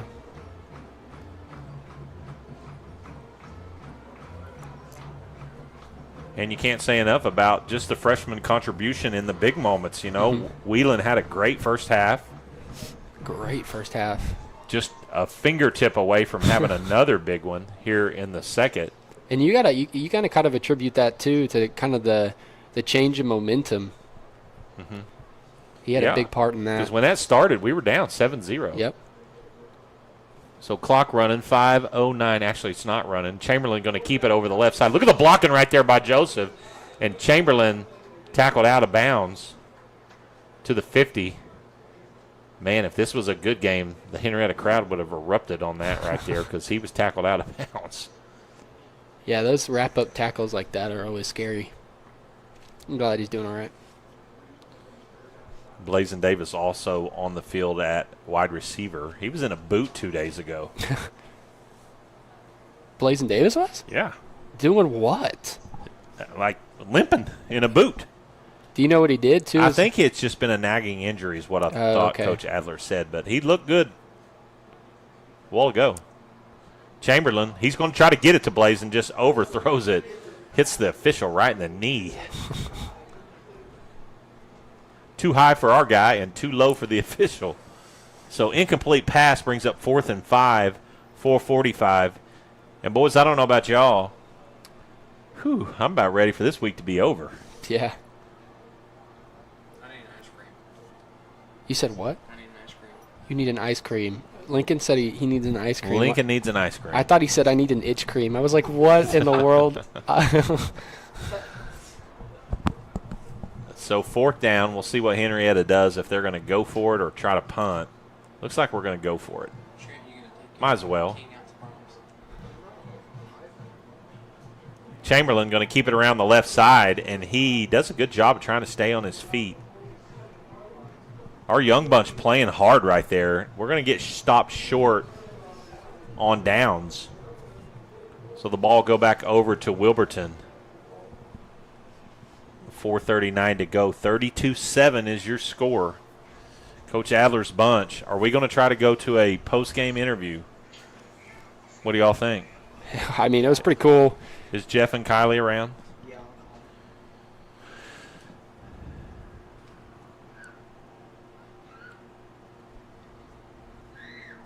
So if we do, I'm trying to think of a good time to do it because they're going to shake hands and then go straight to the fight song. Are you ready for the defense to get another post-game or to the post-game? If we're going to do it, we almost have to do it as he's walking over here for the fight song, like out there on the field. We don't need to wait till after the fight song and he talks to the team. Don't wait till after the fight song. Get him after they get done shaking hands. Run over there and y'all got to get him then. All right. Yeah. So after they shake hands, after you and Jeff gonna run over there and snag him before the band starts playing the fight song. There's Wilkett on the carry. Helmet comes off. Wilkett showing the speed that's had him lead the state in rushing, and he's going to end up getting that stat line back up to close to his average with this mop-up yardage.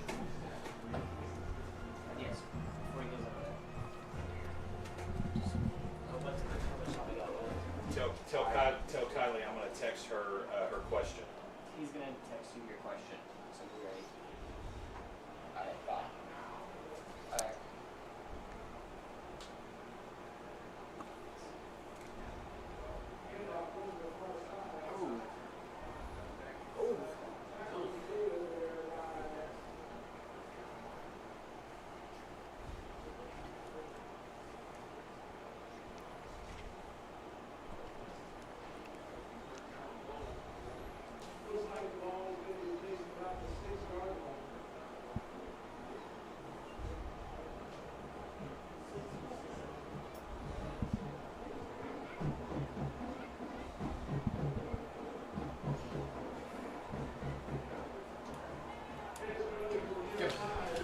Wilkett around the I'm working on sideline prep here for Kylie. He's in for a touchdown. And JV defense out there fighting, but Wilkett's just a great athlete. Jacob, you can kind of take over for that a little bit here if you want. Yeah, I got you.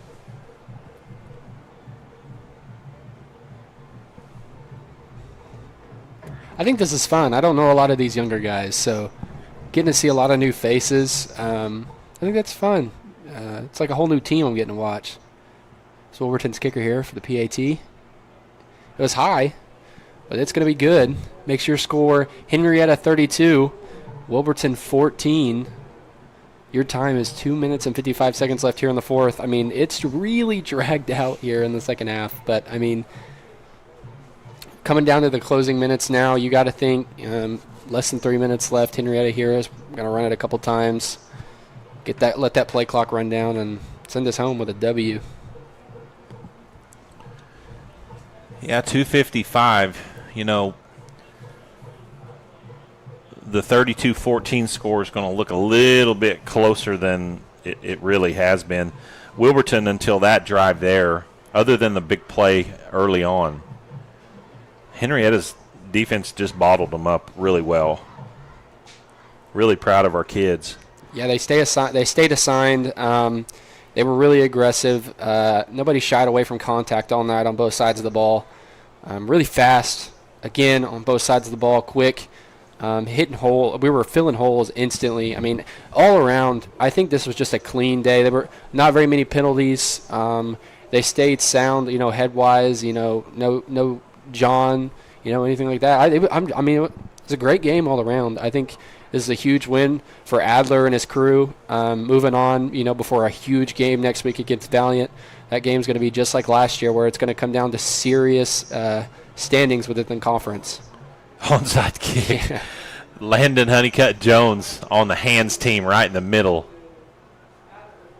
And he fields it and takes a shot, but He's built to take a shot. You know what I mean? Yeah. He's fired up. Look at the legs on that boy. Goodness gracious. I know. How they find pants that fit him. You know, Landon's name hasn't been called too much on defense a lot, but a lot of it, there's multiple dudes having to block him, which really opens up, you know, guys like Braxton and Lindsey and our backers to make a lot of tackles. Yeah. Our defensive line is pretty strong. I've been really impressed with how they played today. So the Knight offense, JV offense, back on the field. Chamberlain in at quarterback still. He hands off to Cummings up the middle. Nice run by Joseph. Going to pick up 2 or 3. Wilburton has 3 timeouts. We'll see if they – guess they're not going to try to use them. I hope to the Lord they don't. I mean, if we've got all of our subs in, you know, you really shouldn't. And if they call a timeout, I believe Adler runs his guys back on the field. Oh, yeah. That's what you do. But I like that he's giving these guys a taste of homecoming, you know, football. Yeah. Yeah, I mean, the turnout tonight was great. I know a lot of people have packed their lawn chairs up and gone home, but I think for the amount of people that are still out here, I think the turnout was great. Go ahead. Turnout last night. Yeah. Chamberlain hitting the backfield. Turnout last night for the homecoming block party, man. There were probably 300 people on Main Street between 4th and 5th. I wanted to be there, too. Sadly, I had a class.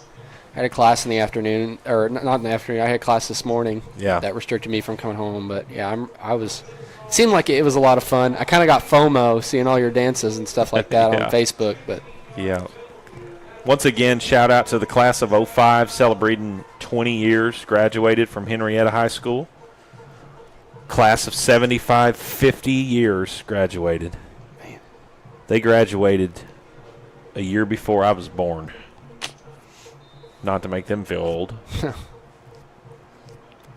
But personal foul face mask on that last play gives Henryetta a first down, fresh set of downs. Chamberlain, snap to him, hand off to Cummings, trying to get out to the right side. Get down, don't go out of bounds, Joseph. And they keep him in. Thank you, Mr. Official. 1:42 to go, so we're clocking it down here. 18-point lead. And looks like probably going to be an 18-point victory for the Knights. You said it best, Jacob. Clean football game, just a few penalties here or there. Not a lot of glaring mistakes like we made at Morris last week. Just sound football, and that had to be against a 4-0 Wilburton team. 1:15 to go.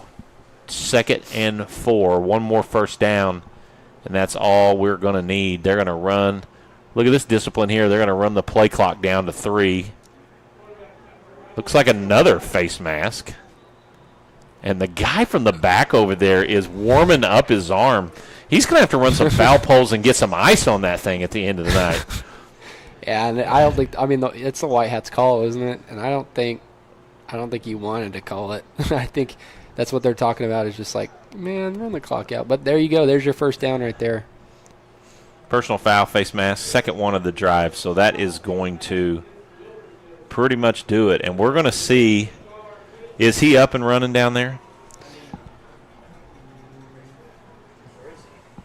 They're going down that way. They need to go down the other right here. On my right side. Yep. Yeah, the side of the field that we're on, they'll need to hit him out about the hash marks at about the 30. So they can get away from the band because it's going to be. Other way. Other side of the field.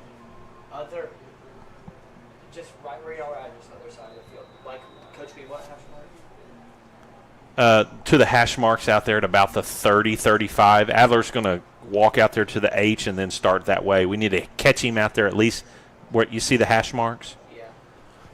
So 43 seconds to go. One more snap here. And that's going to do it. Tell Jeff to get his camera up. We'll go to the sideline right here. The hash marks, he told Jeff to get his camera up and going. And that is going to be the last play of the game, so everybody's going to line it up. We're going to try to get Jeff fired up with his sideline camera. He's still not up and running yet. Go ahead and bring it to him. We'll get that delay out.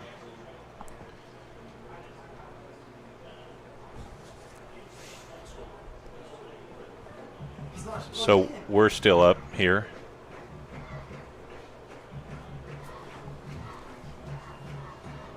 I think he's checking it right now.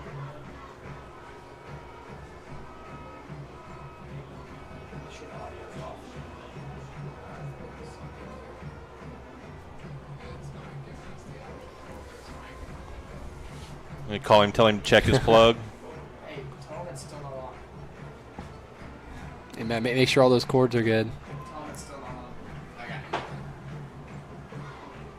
Well, we're trying. I don't know if it's going to happen or not. Well, sometimes you might lose your Hollyland those transmitters there.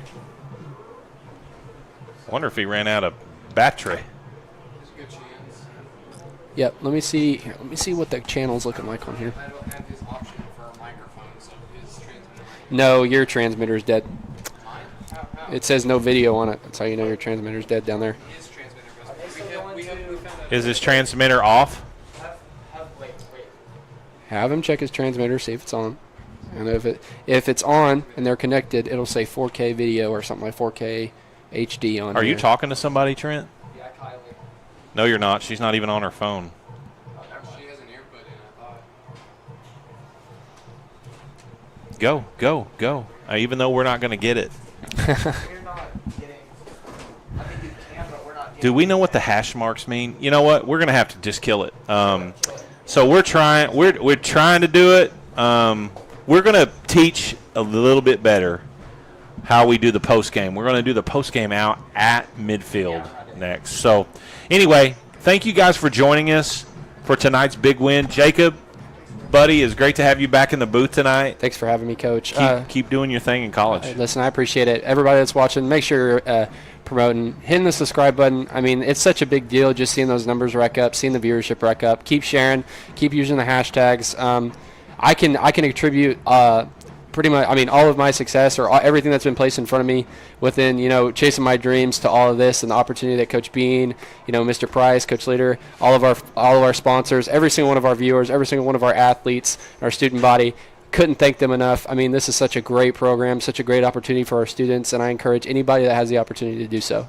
And thank you all for your commitment and your support, all of our sponsors. And again, we're halfway through football season, but we've got a lot of football left.